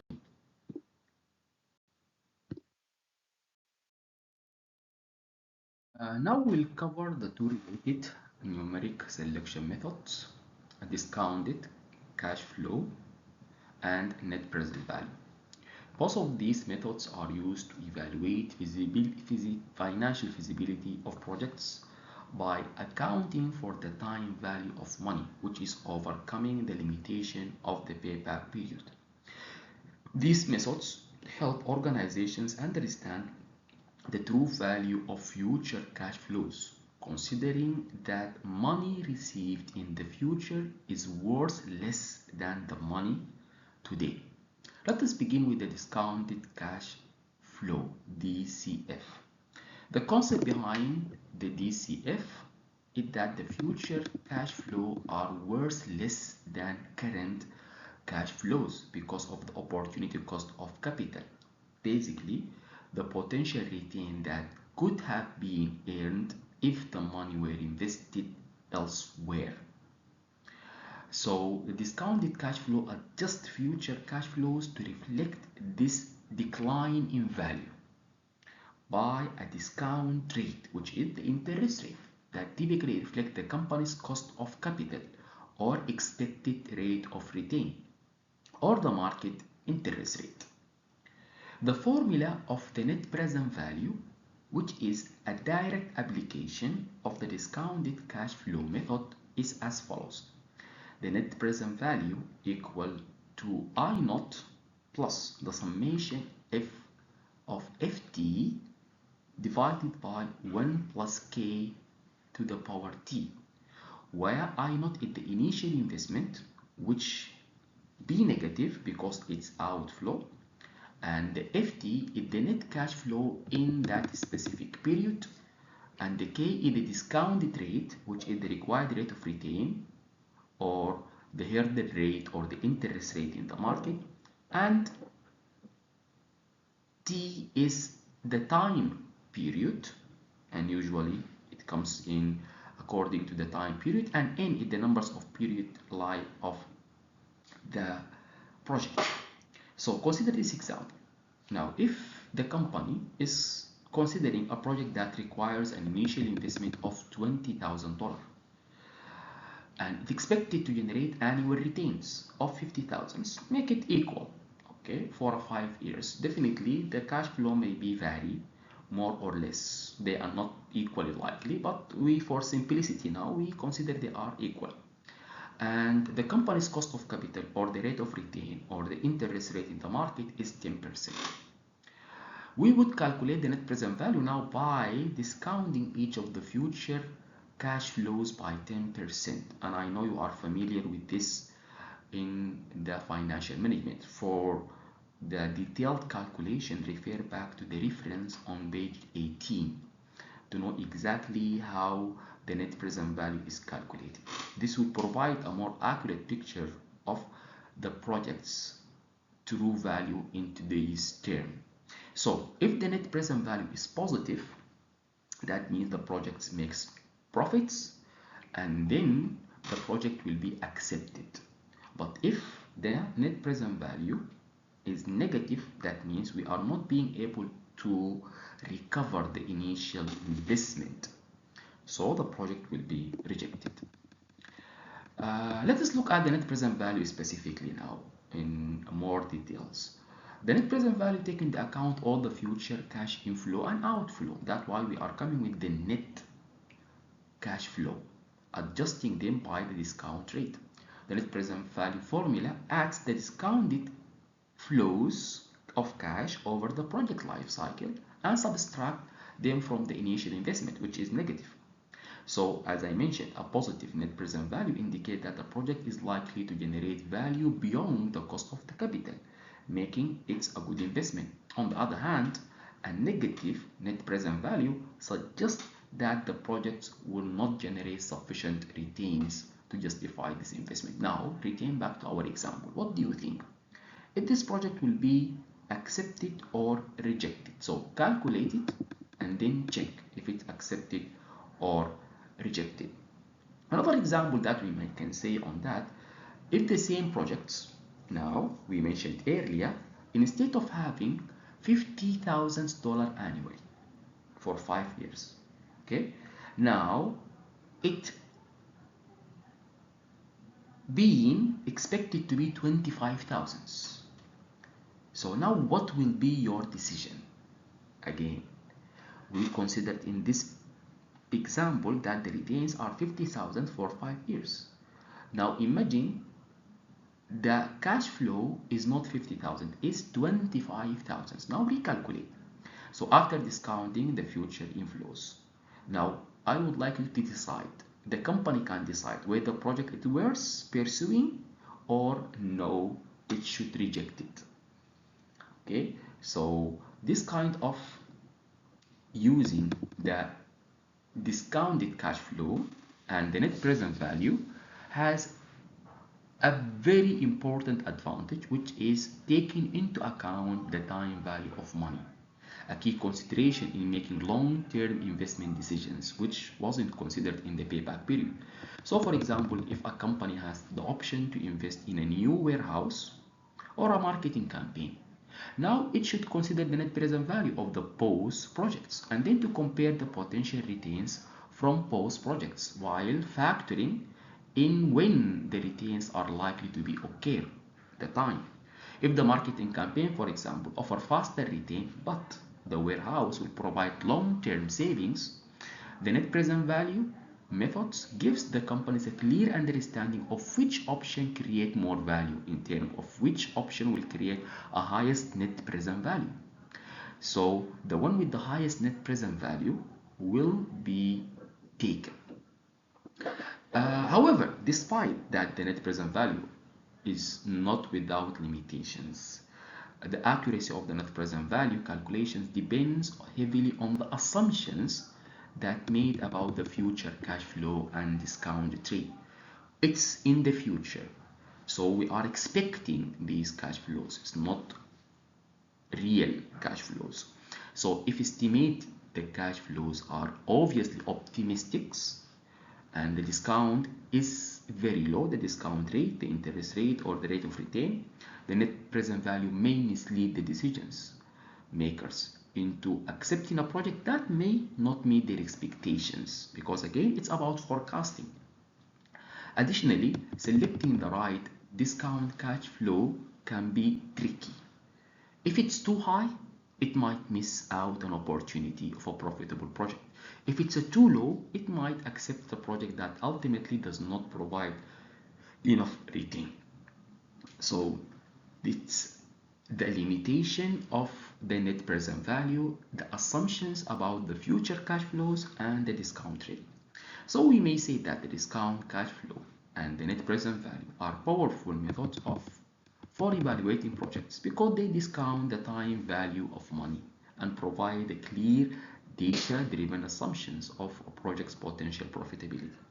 While these methods have these limitations, they are widely used in a project selection, and it can be the most repeated and used financial method, especially for capital intensive projects, where the timing of cash flows plays a significant role in decision making.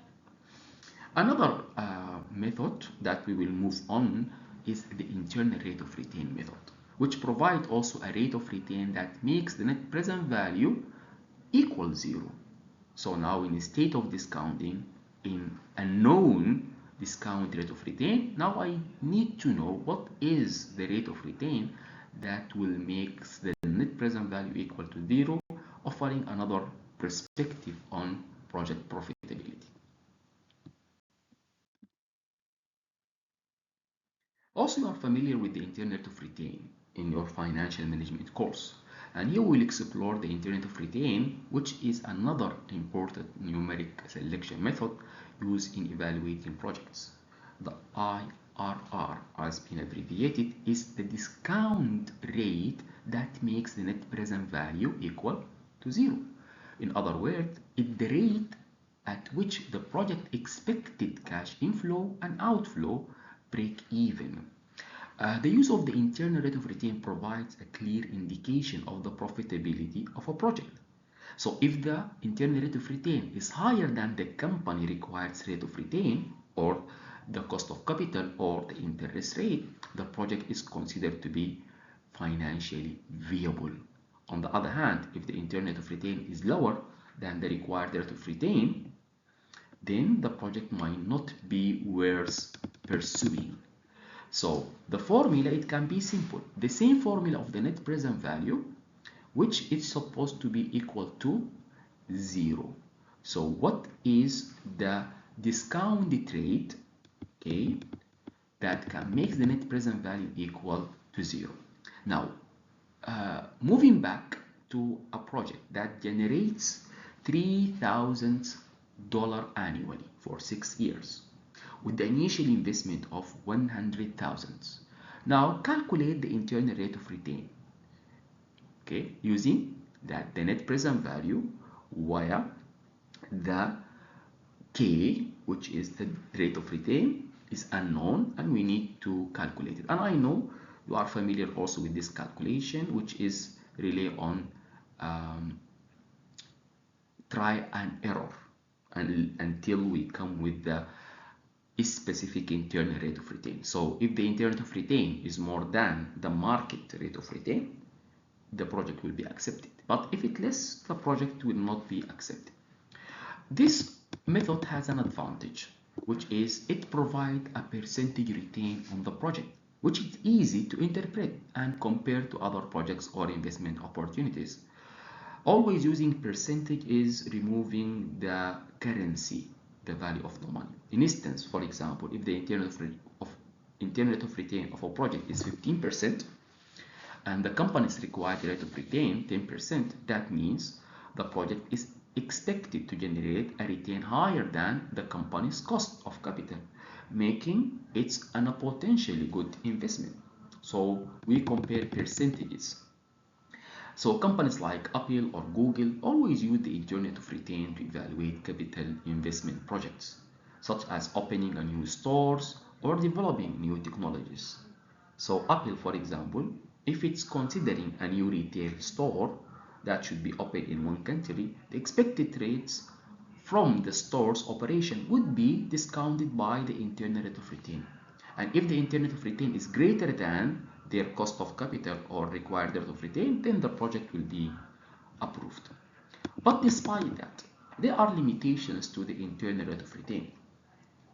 The internal rate of return assumes that the future cash flows will be reinvested in the same rate as the internal rate of return itself. But in reality, this might not be the case, especially if the project has a varying rate of return over its life cycle. And we are expecting a fluctuation in the rate of return during the project life cycle. It would never be always the same rate of return. Additionally, the internal rate of return method can be misleading also when projects have non-conventional cash flows, which is they are not within the same sign. So it starts generating revenue, then they have disbursements, the cash outflow is more than the cash inflow, and then the cash inflow being more than the cash outflow, alternating between positive and negative cash flows over time. This might lead to multiple internal rate of return values, and this is what we call it the sign theory, the science theory. So there will be no solution at all because you will have a multiple internal rate of return. Another limitation is that the internal rate of return does not always provide the most reliable decision-making criteria, especially for mutually exclusive projects. For example, when comparing two projects that require different levels of initial investment, the one with the higher internal rate of return not necessarily to be the best choice if it also has a much higher initial cost and a smaller overall return. So in such cases, the net present value will be considered as a more accurate method because it counts both the time value and the scale of investment, not like the internal rate of return. But still, we can say that internal rate of return is a useful method for assessing the profitability of a project, particularly when comparing the rate of return to the company's required rate of return. However, still it has its limitations, especially when we're dealing with non-standard cash flow, which is alternating from negative to positive and comparing projects with different scales, and they are mutually exclusive. While the internal rate of return provides a percentage-based return figure, it could be used alongside with the other methods. So we can use both net present value and the internal rate of return to ensure a comprehensive financial evaluation. Another method that we are going to discuss in the next slide is the profitability index, which is another method used to evaluate the relationship between benefits and cost in project selection.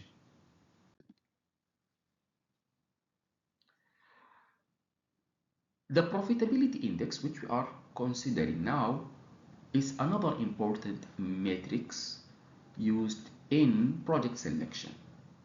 Profitability can be defined as the ratio that compares the present value of future cash inflow. So we discount only the future cash inflow and compare it to the initial investment required for a project. We are not subtracting them, we are dividing them. It provides insight into the value generated per dollar invested, and it's particularly useful when there are budget constraints or when comparing projects for different sizes. And the formula is so simple. The profitability index is equal to the present value of the cash inflow, the future discounted cash inflow, divided by the initial investment. So, for example, if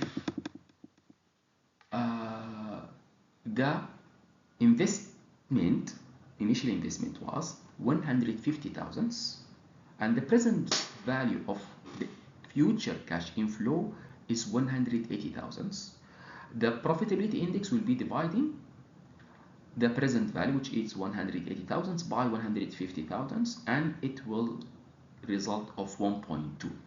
So in simple terms, the profitability index tells us how much a value a project is expected to generate for each dollar investment, and here we are expecting to generate $1.2. So if the PI greater than 1, and now it's greater than 1, that means the project is expected to generate more value than initial investment, and then the project will be accepted. While when the profitability index, the PI, is less than 1, it suggests that the project is not financially viable, as the present value of your future cash flow is less than the required investment. So from this example, we can say that since the PI is greater than 1, the project would be considered a good investment on this metric. So considering the advantage of the profitability index, the PI, is that it helps organizations prioritize projects when resources are limited. If a company has a budget that can only fund a few projects, the PI allows decision maker to compare multiple projects and select the ones that generate the most value per dollar, which is the highest PI. So for example, a small company with unlimited capital budget may prefer to choose projects with the higher PI, as these projects provide more return on smaller investments. Another advantage that we can consider, it can be used to compare mutually exclusive projects. Suppose an organization is evaluating two potential projects. One required initial investment of 500,000, okay, the first one, and the second required 300,000. So they have different initial investment. By calculating the PI for each project, the company now can assess which project delivers the greatest rate of return to its size and investment requirements, and then it will consider the highest PI. So they are mutually exclusive, so I can use one, either that one. It's not necessary to use both. I can use both, or I can use each one of those. However, a limitation for the profitability index include that it relies on accurate cash flow projections, and this is just like the net present value and rate of return. It depends on the future cash flow estimates, which may not be accurate, and it inherited by uncertainty because it's forecast. So if the cash flow forecasts are too optimistic, or they are significantly risky involved in them, so it will not be accounted for. The profitability index can give a false impression for profitability, the same as for the net present value. Another limitation is that the profitability index PI provides useful information about the return per dollar invested, but it does not tell you the absolute value of the project. For example, a project with a high PI but a small investment might seem like it's better choice than the project with the lower PI but has a higher total return. That's why the net present value here is overweighting the profitability index. It's important to consider the overall size of the project. Maybe I'm investing small, that's why my return will be small, but my PI is big. So the size of the project and its total impact, it's not just the ratio. That's why considering the net present value is more appropriate. Amazon and Microsoft using the profitability index to evaluate large-scale infrastructure projects or new product launches. So when evaluating a new distribution center, for example, Amazon would use the profitability index to assess how much value the new center is expected to generate relative to its cost, helping them to decide which location to prioritize. Now, it can be better to use in a similar projects with a similar level of investment, but they have a different returns and different lifetime. So project selection using profitability index is a valuable tool for evaluating projects, especially when there are budget constraints or when they are comparing projects of different scales. It provides a clear view of the rate of return on investment relative to its cost, making it an excellent metric for decision making in resource limited environment.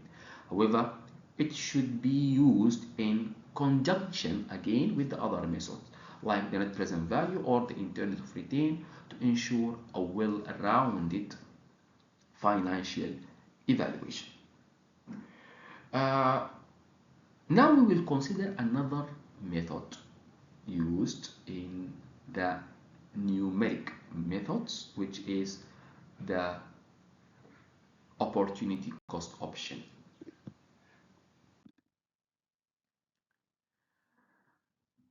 Now, for a general evaluation about the numeric methods. Numeric method has many advantages over the non-numeric methods. Using net present value, internal rate of return, payback period, profitability, scoring model offer a range of benefits, particularly when it comes to assessing the financial visibility and potential returns of projects. So these methods are provided data-driven insights that help decision maker evaluate project effectively. So it's based on objectivity, since numeric methods rely on measurable number that reduce the influence of personal bias in decision making.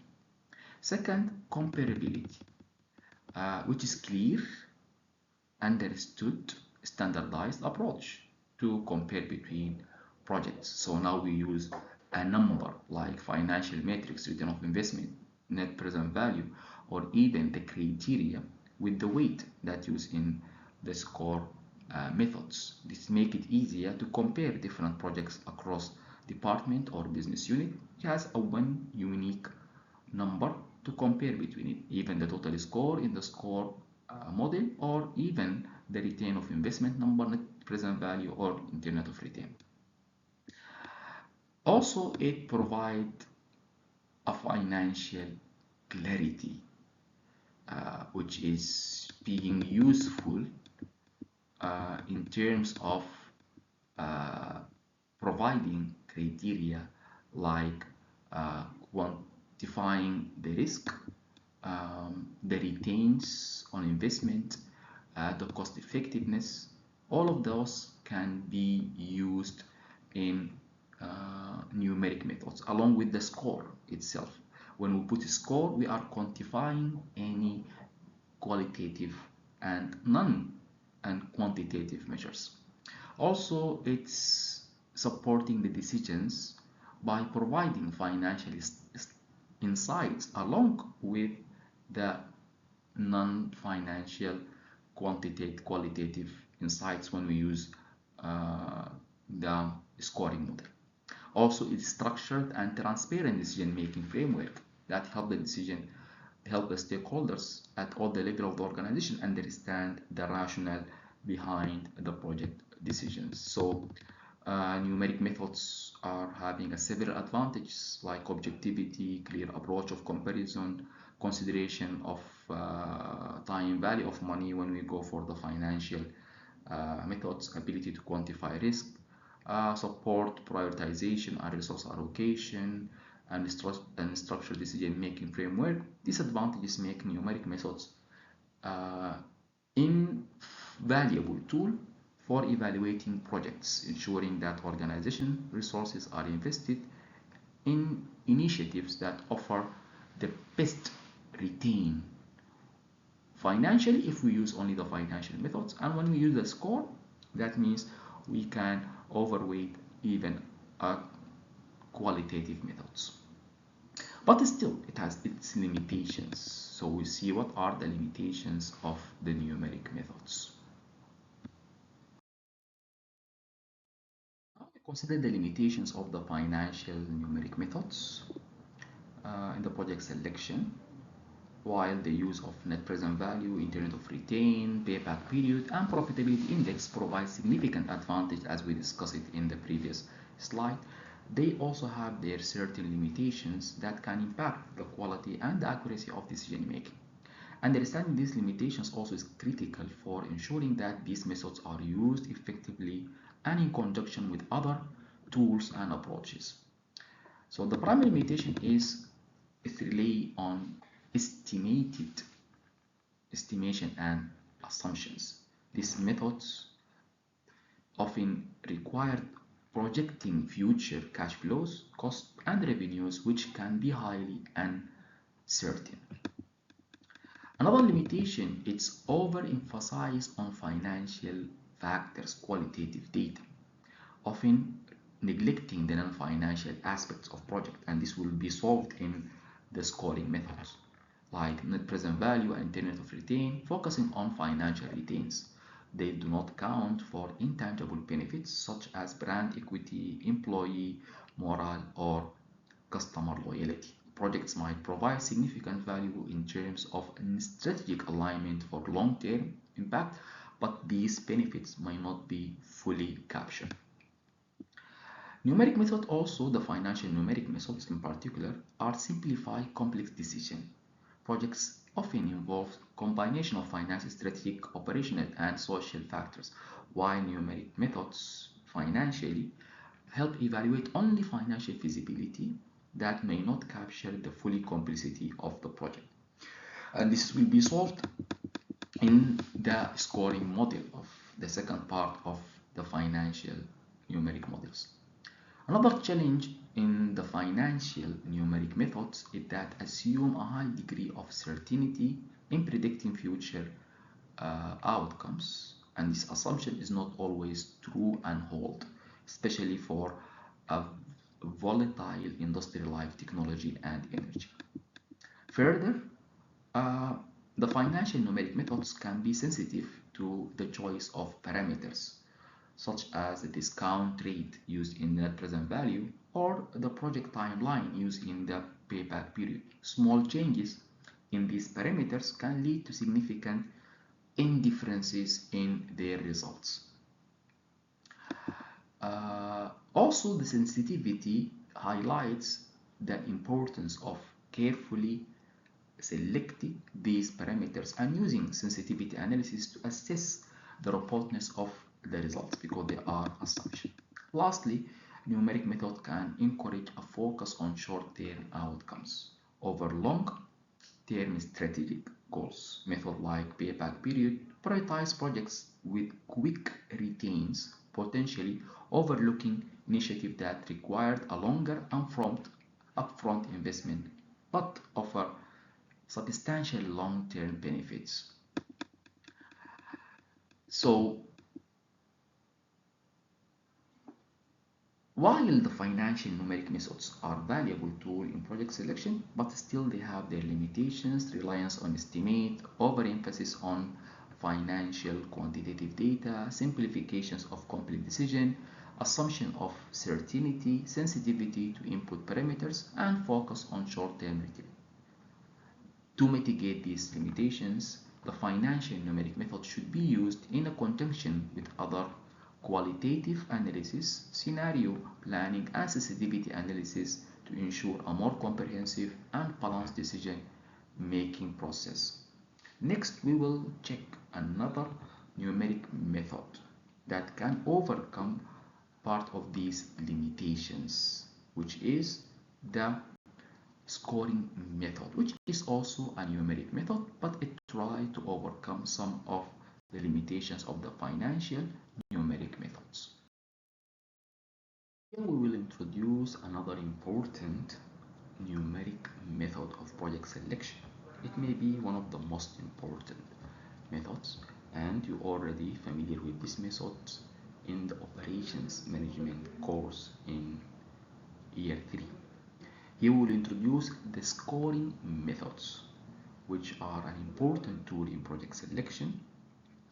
Scoring methods providing a systematic and quantitative way to evaluate and compare different projects based on a set of predefined criteria. And here we can use combined qualitative and quantitative criteria of assessments, allowing decision makers to objectively prioritize projects based on their alignment with organization goals. So it's not only considering financial criteria, but also we may consider other qualitative like employee engagement, like customer satisfaction, and so on. At the core of scoring method is the idea of assessing scores to different criteria that are deemed important for the success of a project. These criteria may include financial, such as cost, return of investment, strategic, such as alignment with the company goals, operational, such as feasibility or resource availability. By scoring projects against these criteria, provide score 1 to 5, 1 to 6, 1 to 10. Organizations can compare and rank projects based on their total score. One of the primary advantages of the scoring method, and we'll discuss the advantages in more details later, it will allow the decision makers to consider multiple dimensions of a project. For instance, a project might score high on expected profitability but low on feasibility or alignment with strategic goals. But by scoring across various criteria, scoring methods ensure that decision makers consider the full picture when evaluating a project, not like the non-numeric method, considering only qualitative criteria, and not also like the financial methods, considering only financial aspects. So, for example, a scoring model might involve company considering three different marketing campaigns. The decision maker might evaluate each campaign on several criteria, such like the cost of the campaign, the expected return of investment, the brand alignment, which is qualitative, and the customer engagement, which is qualitative. And then for each project, they score how much it can valued or assessed from 1 to 10 on these criteria, and the score can be multiplied by the importance of each criteria, and we will go to calculate this in more details.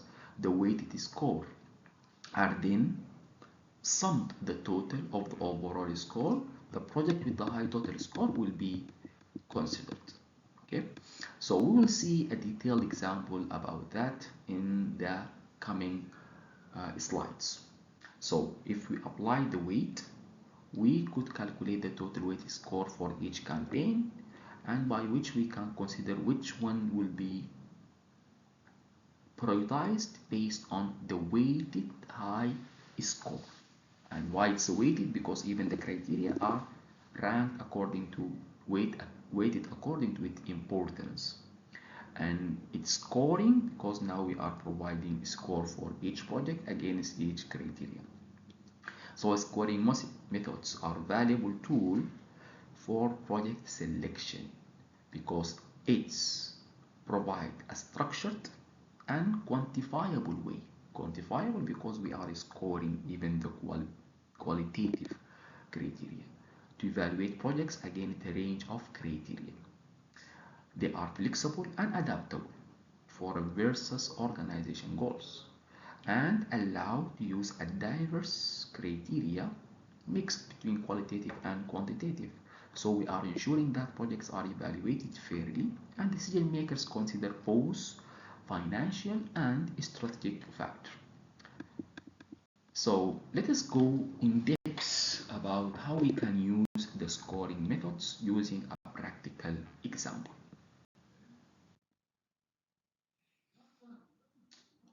To use the scoring model, we have a certain steps we need to follow. And these are the steps in developing the scoring model, which a systematic approach used to evaluate and prioritize projects based on multiple criteria.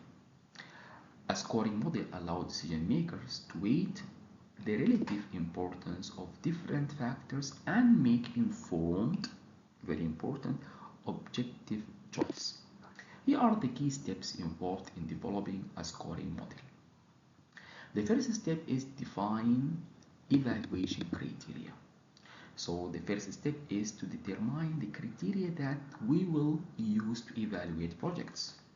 These criteria could include factors, numerical, quantitative like cost, expected return, or qualitative, feasibility, alignment with the strategic goal, risk level, and the market demand. For instance, a company might decide which of the new product launch the most important. For that, the criteria with the expected rate of return will be high valued than the other, feasibility and market demand, for example. Second, we need to assign a weight to each criteria according to its importance. When the criteria has been identified, each one should be assigned a weight to indicate its importance in the overall evaluation. And remember, weights should be add up to be 100% or 1. So it can be percentage less than 100% or less than 1 in terms of ratio. So for example, if the expected rate of return is deemed to be the most important criteria, we may give it 25, 50% of all of the other criteria. Feasibility and market demand may be equal, likely each of one will be having a weight of 25%. This will be more clear in the numerical example when we see the weight for each factor. Then we have to develop the scoring system. There are different scoring systems. Projects can be scaled from 1 to 10. 1, the lowest score, and 10, the highest score. Sometimes it can be evaluated from 1 to 5 or 1 to 100. So the projects that fully meet the feasibility criteria will be scored the highest, 10 or 5 or 100 according to the scale. And the projects will be with the lowest will be scoring 1. So while project that only partially meet the feasibility, it can be in the middle of the score. So the score will give you the range to what extent that the project is fulfilling that criteria. After we have the criteria which is weighted and we have the scale scoring system, now we go to calculate the weighted score. So now we have to score the projects. The third step is to score projects. Each project is scored based on how well it meets the criteria. This is the fourth step. Using the example, for example, I can weight the project, the new product launch from 1 to 10 based on the actual project performance. So the project might receive a score of 8 for expected return, 7 for the market demand, and 9 for feasibility. The fifth step, I need to calculate the project weighted score. So for each project, I have to multiply the score of each criterion by the weight assigned to that criterion. So considering this example, the expected return was 50%. For expected return, the weight and the score was 7. So the weighted score will be 7 multiplied by 50%. For the market demand, the score was 8 and the market demand was 30. So I will multiply 7 by 30%. And 9 for the feasibility multiplied by 20, the weighted score. So it will be 8, 9 by 20%, for example. We will come to see a visualized example in the next slide. Then the last step, I will rank the project based on the total scores. So I will add all the weighted score together. Comparing the total score of all the projects, the project with the highest weighted score is considered the most favorable and should be prioritized for selection. In this case, if the new product launch project has a score higher than the other options, it will be selected. This is a very systematic process will help the decision makers objectively evaluate multiple projects based on the criteria that matter most of the organizations, ensuring that the most aligned and beneficial projects are chosen.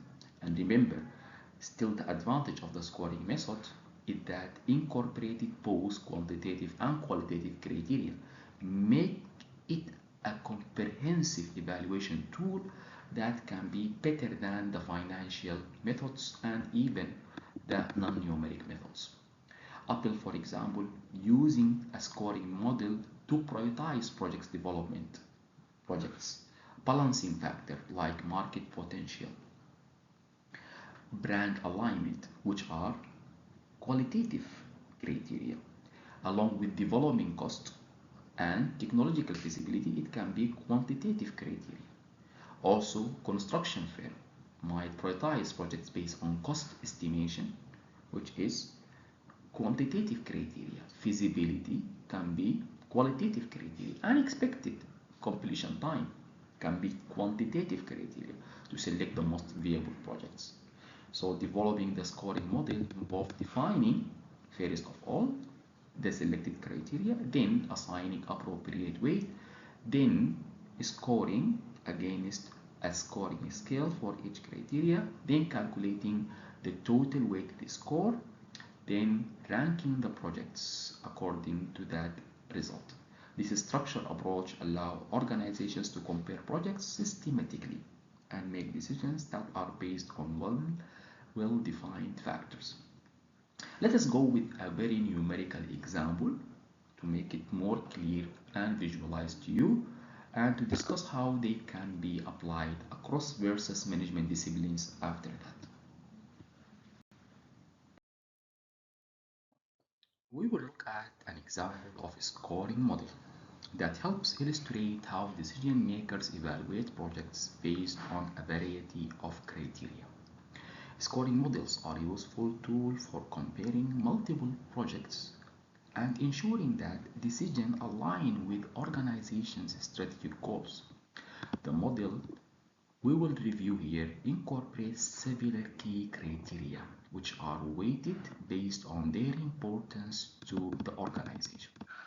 Let us assume a company is evaluating 3 projects. Project A, launching a new product line.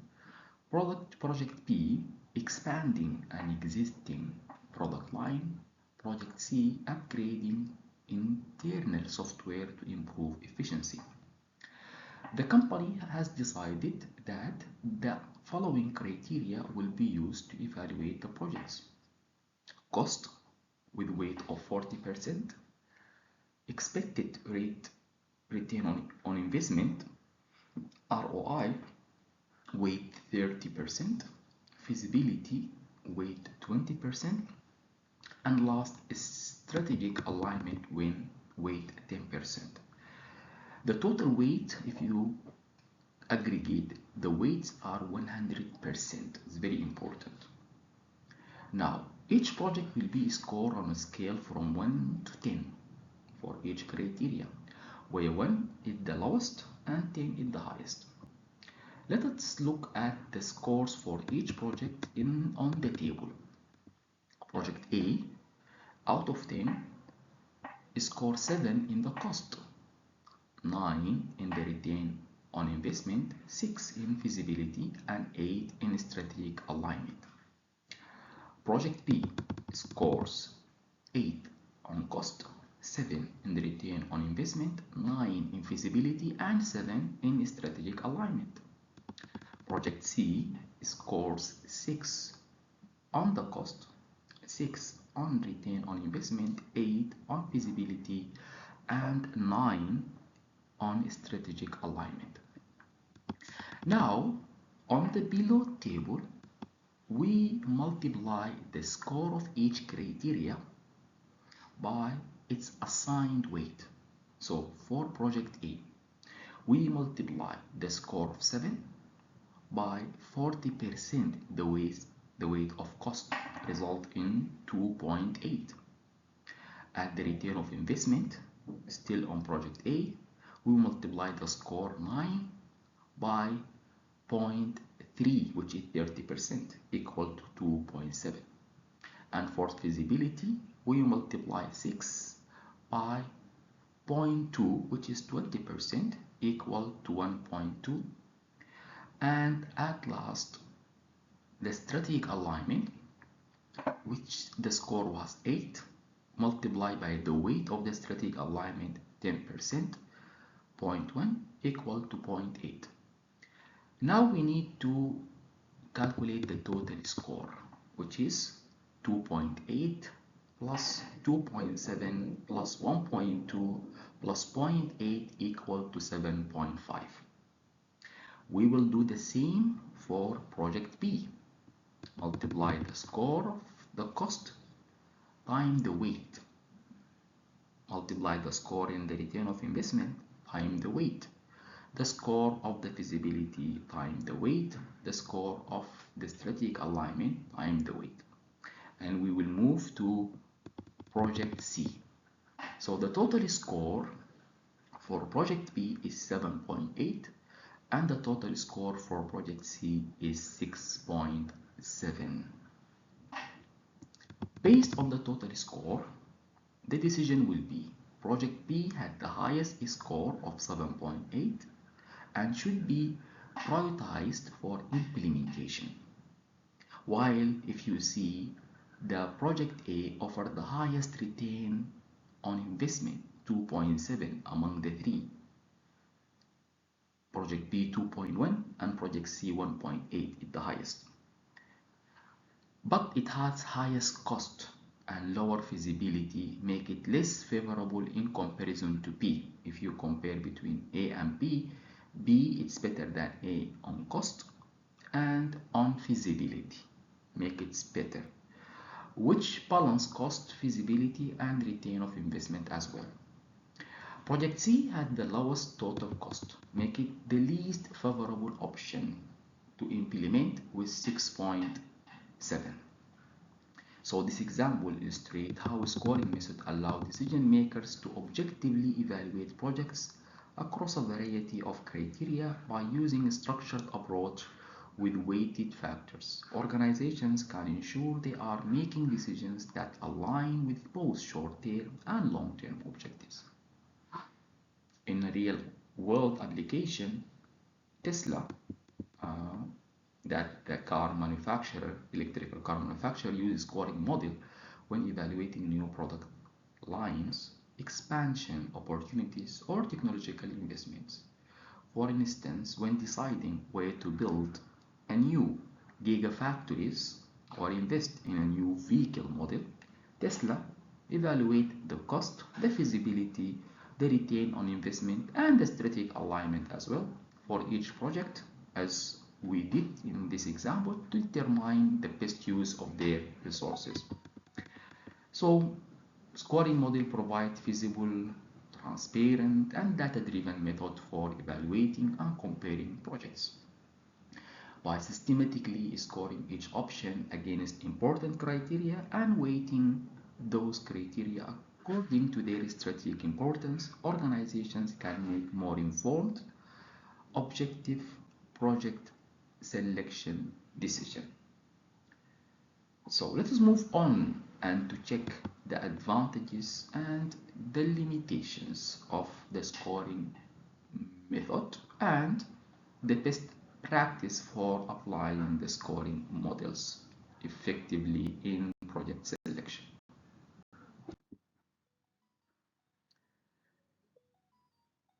The advantages of the scoring methods as a tool of project selection, it has enormous benefits, especially when it comes to evaluate multiple projects and ensuring that decisions are made based on a systematic structured process. The one primary advantage of using the scoring method is that it provides objectivity to the stakeholders. Scoring methods allow decision makers to evaluate each project against the same set of criteria, which ensure that all projects are assessed fairly. So by assessing scored versus factors such as cost, feasibility, return of investment, strategic alignment, as in our previous example, scoring methods reduce the risk of subjective biases influencing by the decision makers. So for example, if a company is deciding between several marketing campaigns, using a scoring model helps ensure that the decisions are not based solely on the preference of a few key stakeholders, but on objective criteria that align with organizational goals. Another key advantage of scoring model is that they are easy to understand and communicate to stakeholders. By using a clearly structured scoring system, organizations can easily explain how a project was evaluated and why a certain project were prioritized, and ensuring by this transparency is essential for gaining buy-in from different departments, convincing them and ensuring that everyone understands the rationale behind the decision. Like Coca-Cola, for example, when it decides to select a new product line, a scoring model allows executives to present their reasoning to in terms of financial returns, brand alignment, and market potentials. Make it easier to communicate with other internal stakeholders and as well external investors. Scoring models also are flexible and can be adapted to fit the specific need of organization or project.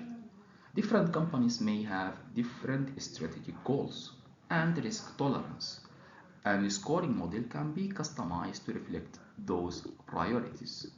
For instance, a high-tech startup might weight more on innovation potential, while a more established company might prioritize cost efficiency with the highest weight.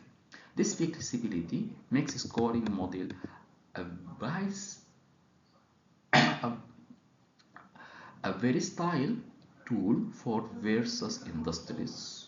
Whatever the industry, they can weight whatever they want as term of prioritizing the criteria according to their nature of operation. One other significant advantage of a scoring model is that it allows companies to prioritize projects effectively. With limited resources, organizations need to ensure that they allocate their capital, human resources, other resources to the most promising projects. So by using a scoring model, companies can rank projects based on their total score and then select the project that provide the highest value according to their criteria. In pharmaceutical company, when it decide to choose between several drug development projects, could use a scoring model to rank projects based on the expected return, time to market, and regulatory challenges. The project which get the highest total score will be preferred. Additionally, scoring model help organizations balance multiple criteria. In their project selection, most projects involve combination of financial and non-financial factors such as market potential, strategic alignment, and operational feasibility. Scoring model allow decision makers to incorporate all of these factors into their evaluation, which is not available in the financial methods of numeric selection, and the non-numeric methods make more balanced, well-rounded decision. For example, when Microsoft evaluate new software product based on their alignment with the company strategy, which is qualitative, technological feasibility, qualitative, and potential market demand, quantitative, ensuring a comprehensive approach to project selection. Finally, scoring models are supporting strategic alignment by helping decision makers choose projects that align with organizational long-term goals. By including criteria such as alignment with the organization strategy or potential for competitive advantage, which were basis for non-numeric methods. Scoring model help ensure that the selected project contribute to the company's broader vision, not like the financial methods. So company like Tesla focusing on sustainability and innovation as a long-term vision would prioritize projects that align with this mission for clean energy and innovation, even if those projects involve greater risk or longer timeline.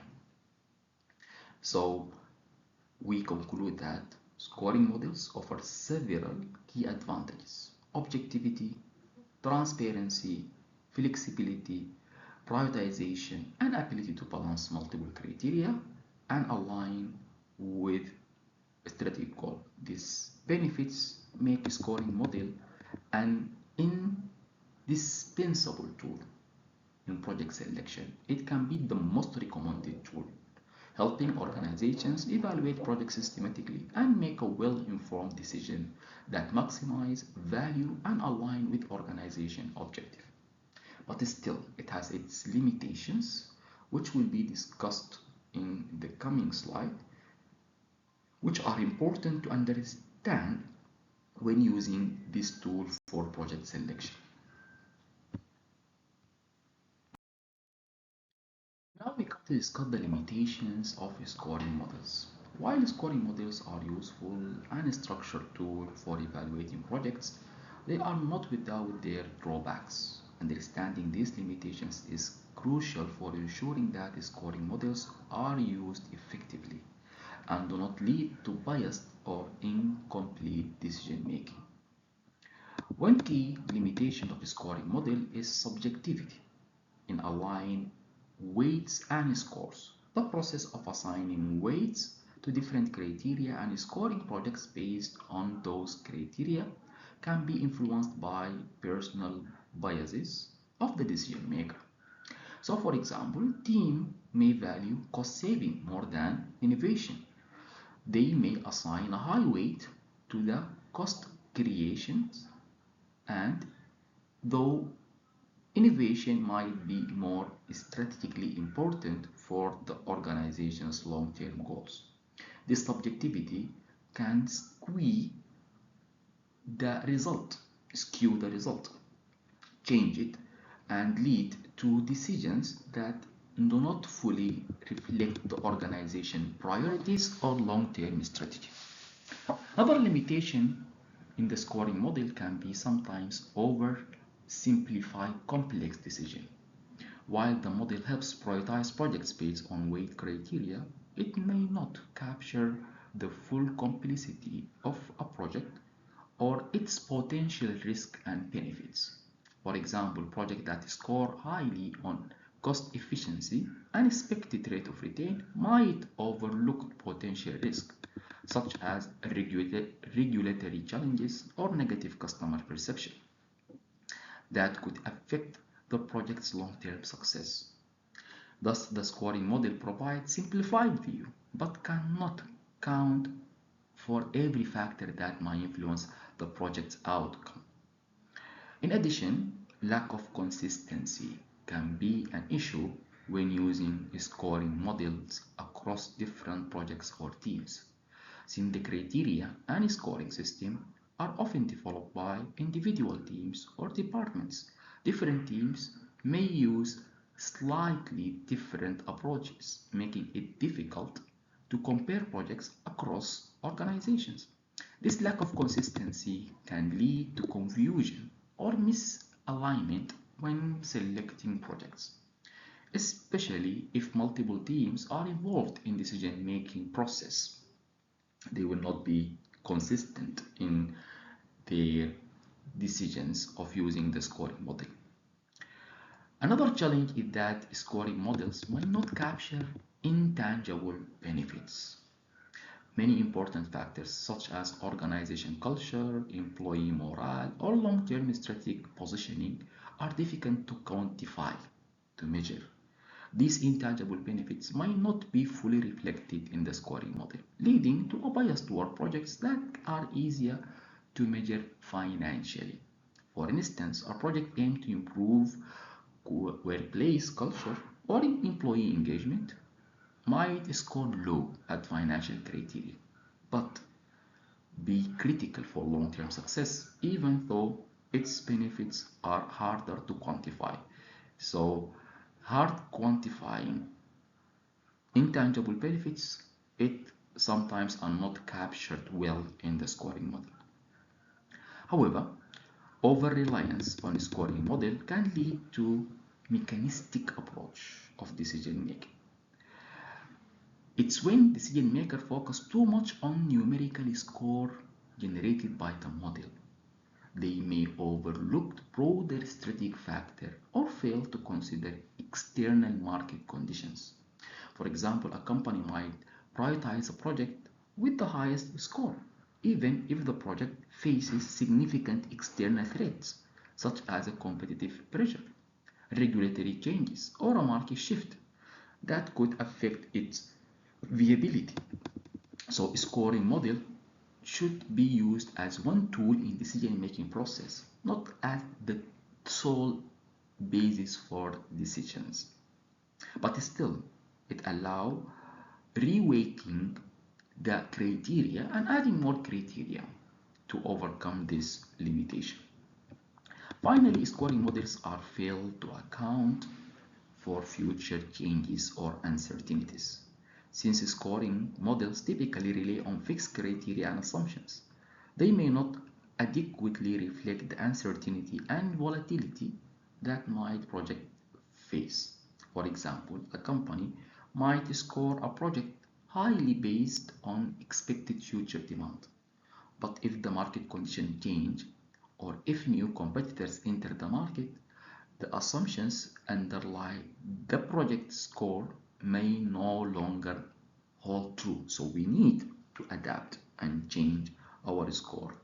This makes it important to complement scoring model with other methods such as scenario planning or sensitivity analysis to account for uncertainty. Still, scoring models are a valuable tool for project selection, despite of these limitations, which should be considered when we are applying the scoring model to overcome this. So subjectivity in scoring, oversimplification of complex decision, inconsistency in applying the model across team, failure to capture intangible benefits, over-reliance on numerical score, the inability to account for uncertainty, all of those can be overcome. So by overcoming these limitations, the importance it uses scoring model in conjunction with other evaluation methods and to regularly reassess the model's assumption, which are the criteria and their weights to ensure it aligns with the organization strategic goals. Let's just more having more discuss about uh, the advantages and the disadvantages of the numeric methods in general, and then we will see different applications in different specializations for human resource marketing, procurement, finance, and accounting.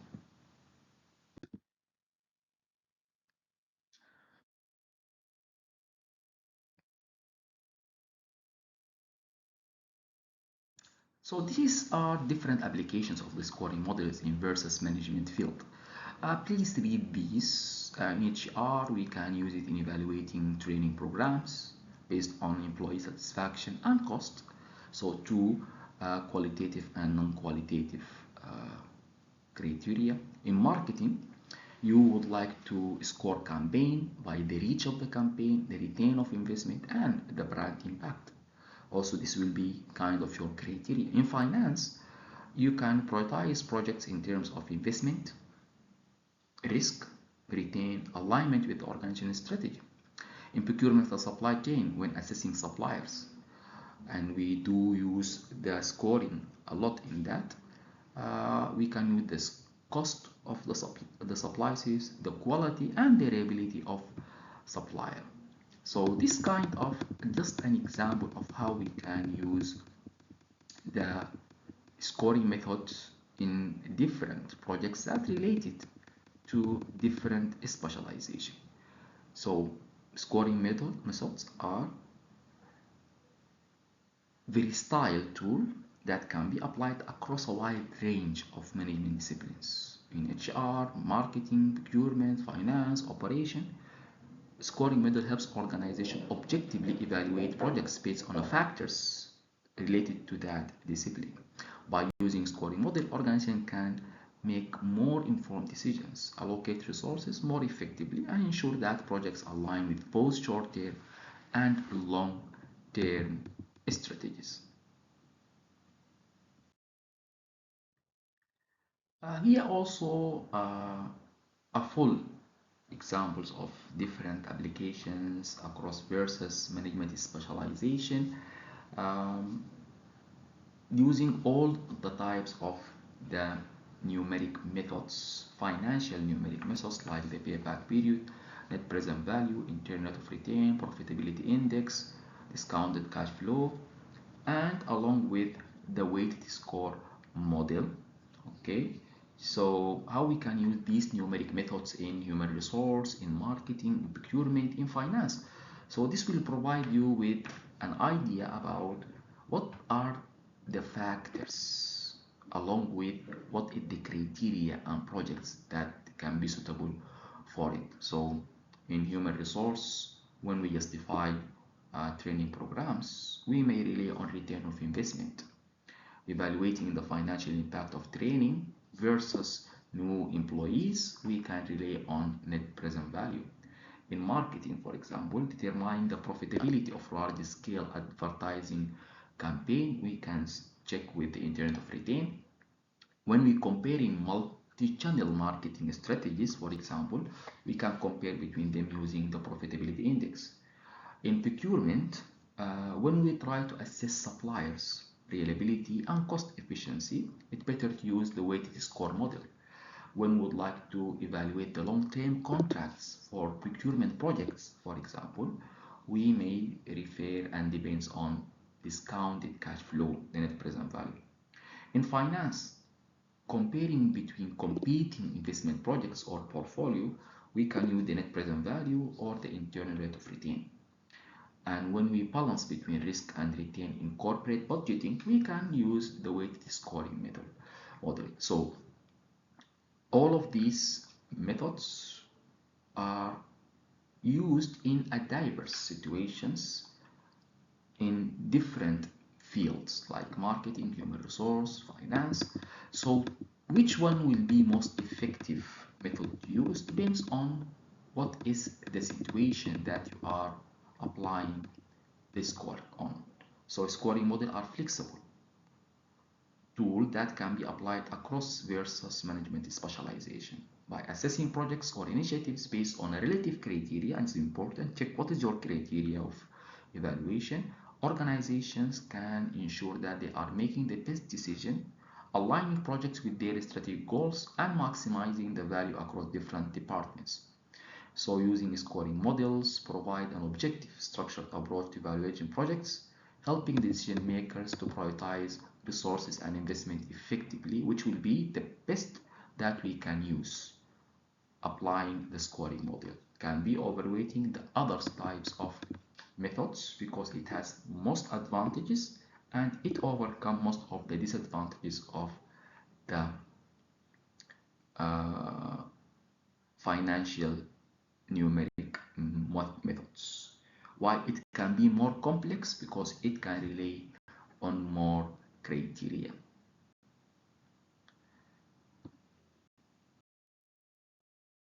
Here in this slide, we'll discuss the challenges in project selection. As selecting the right project is one of the most critical tasks of organization faces, but the process is not without its difficulties. There are several challenges that decision makers encounter when evaluating and selecting projects. And understanding these challenges can help organizations make better, more informed decisions.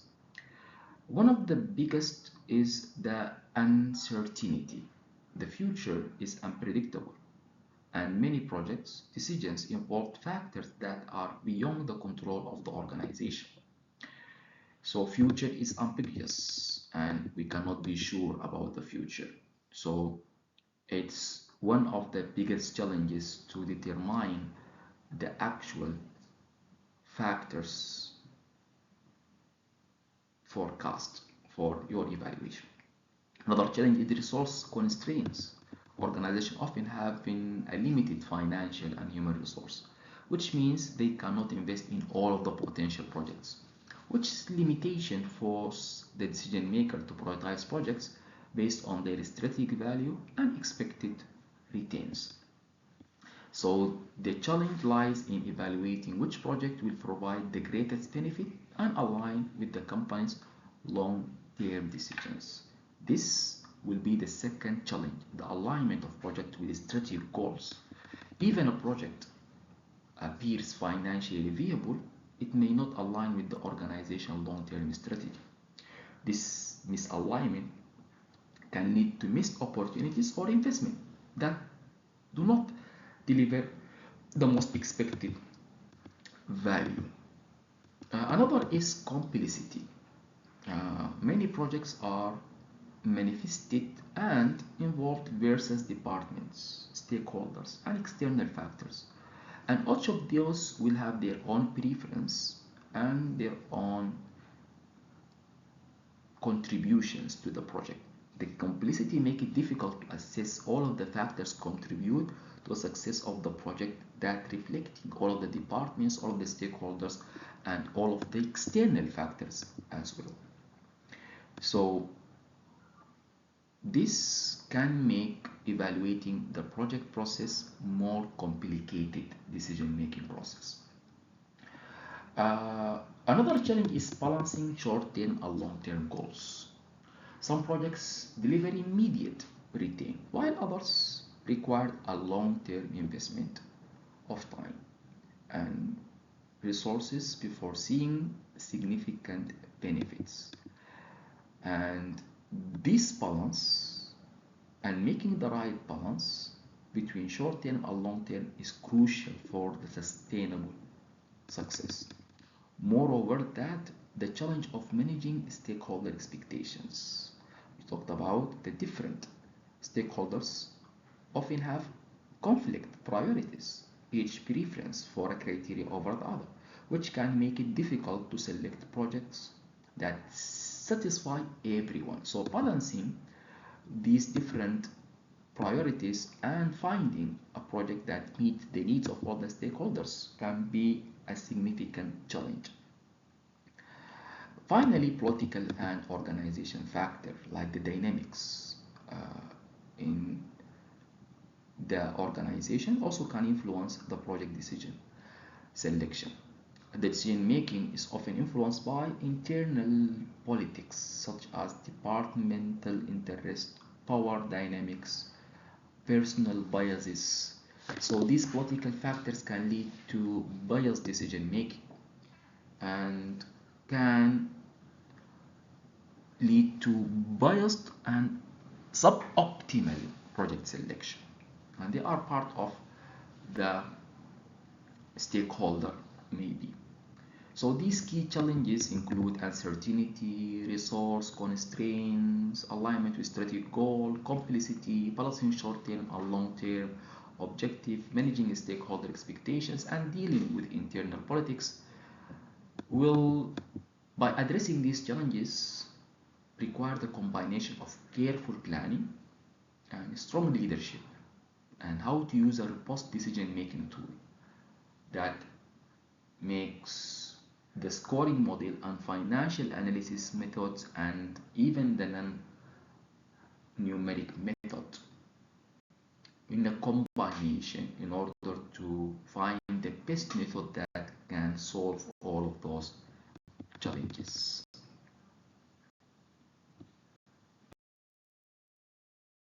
Now we reach the end of our today's lecture discussing the project selection methods. We have covered several important concepts, tools, and techniques that can be used to assess, evaluate, and prioritize projects effectively. Let us summarize the key points that we undertake. We explore the importance of project selection and how critical it for organizations to choose the right projects that align with their strategic goals. Whether it's investing in a new product development, improving internal processes, or expanding into new markets, selecting the right project is essential for driving growth and long-term success. We then discussed the non-numeric and numeric methods of project selection. We started with the non-numeric methods such as the Sacred Cow, operating necessity, competitive necessity, and comparative benefits are based on qualitative criteria and provide valuable insights into the broader strategic context of project.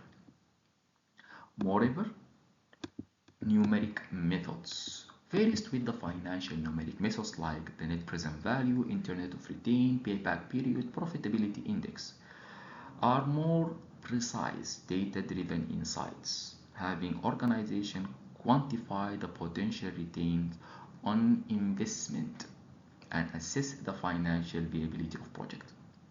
We also covered the concept of scoring model as a part of the numeric methods, which combine both quantitative and qualitative criteria to evaluate and compare projects by assessing weights to different criteria based on their importance and scoring projects against these criteria. Organizations can objectively prioritize projects that align with their goals. This approach is particularly the most useful one when dealing with multiple projects or resource constraints. Also, we acknowledge the limitations and challenges associated with each of those methods. So, despite of the challenges, the best practices of using a scoring model and non and numeric methods can be involving multiple stakeholders defining clear criteria and regulatory reassessing the model can help organizations make more informed and effective decisions. While combining these tools with the qualitative assessments, the non-numeric methods, and expert judgment to get a much more realistic, holistic view of the potential risks and rewards associated with the projects. So to conclude, the project selection process is complex and it's not no one size fit all approach. So there is no one best we can rely on at all the time. By using a combination of methods, understanding the challenges and applying the best practices, organization can improve their decision making processes and ensure that they invest in projects that drive long-term value. So thank you for your attention and listening to this record, and hope now you have a clear, deep understanding of the different versus methods of project selection, their challenges, and strategies involved in selecting the right project for your organization. Thank you and see you in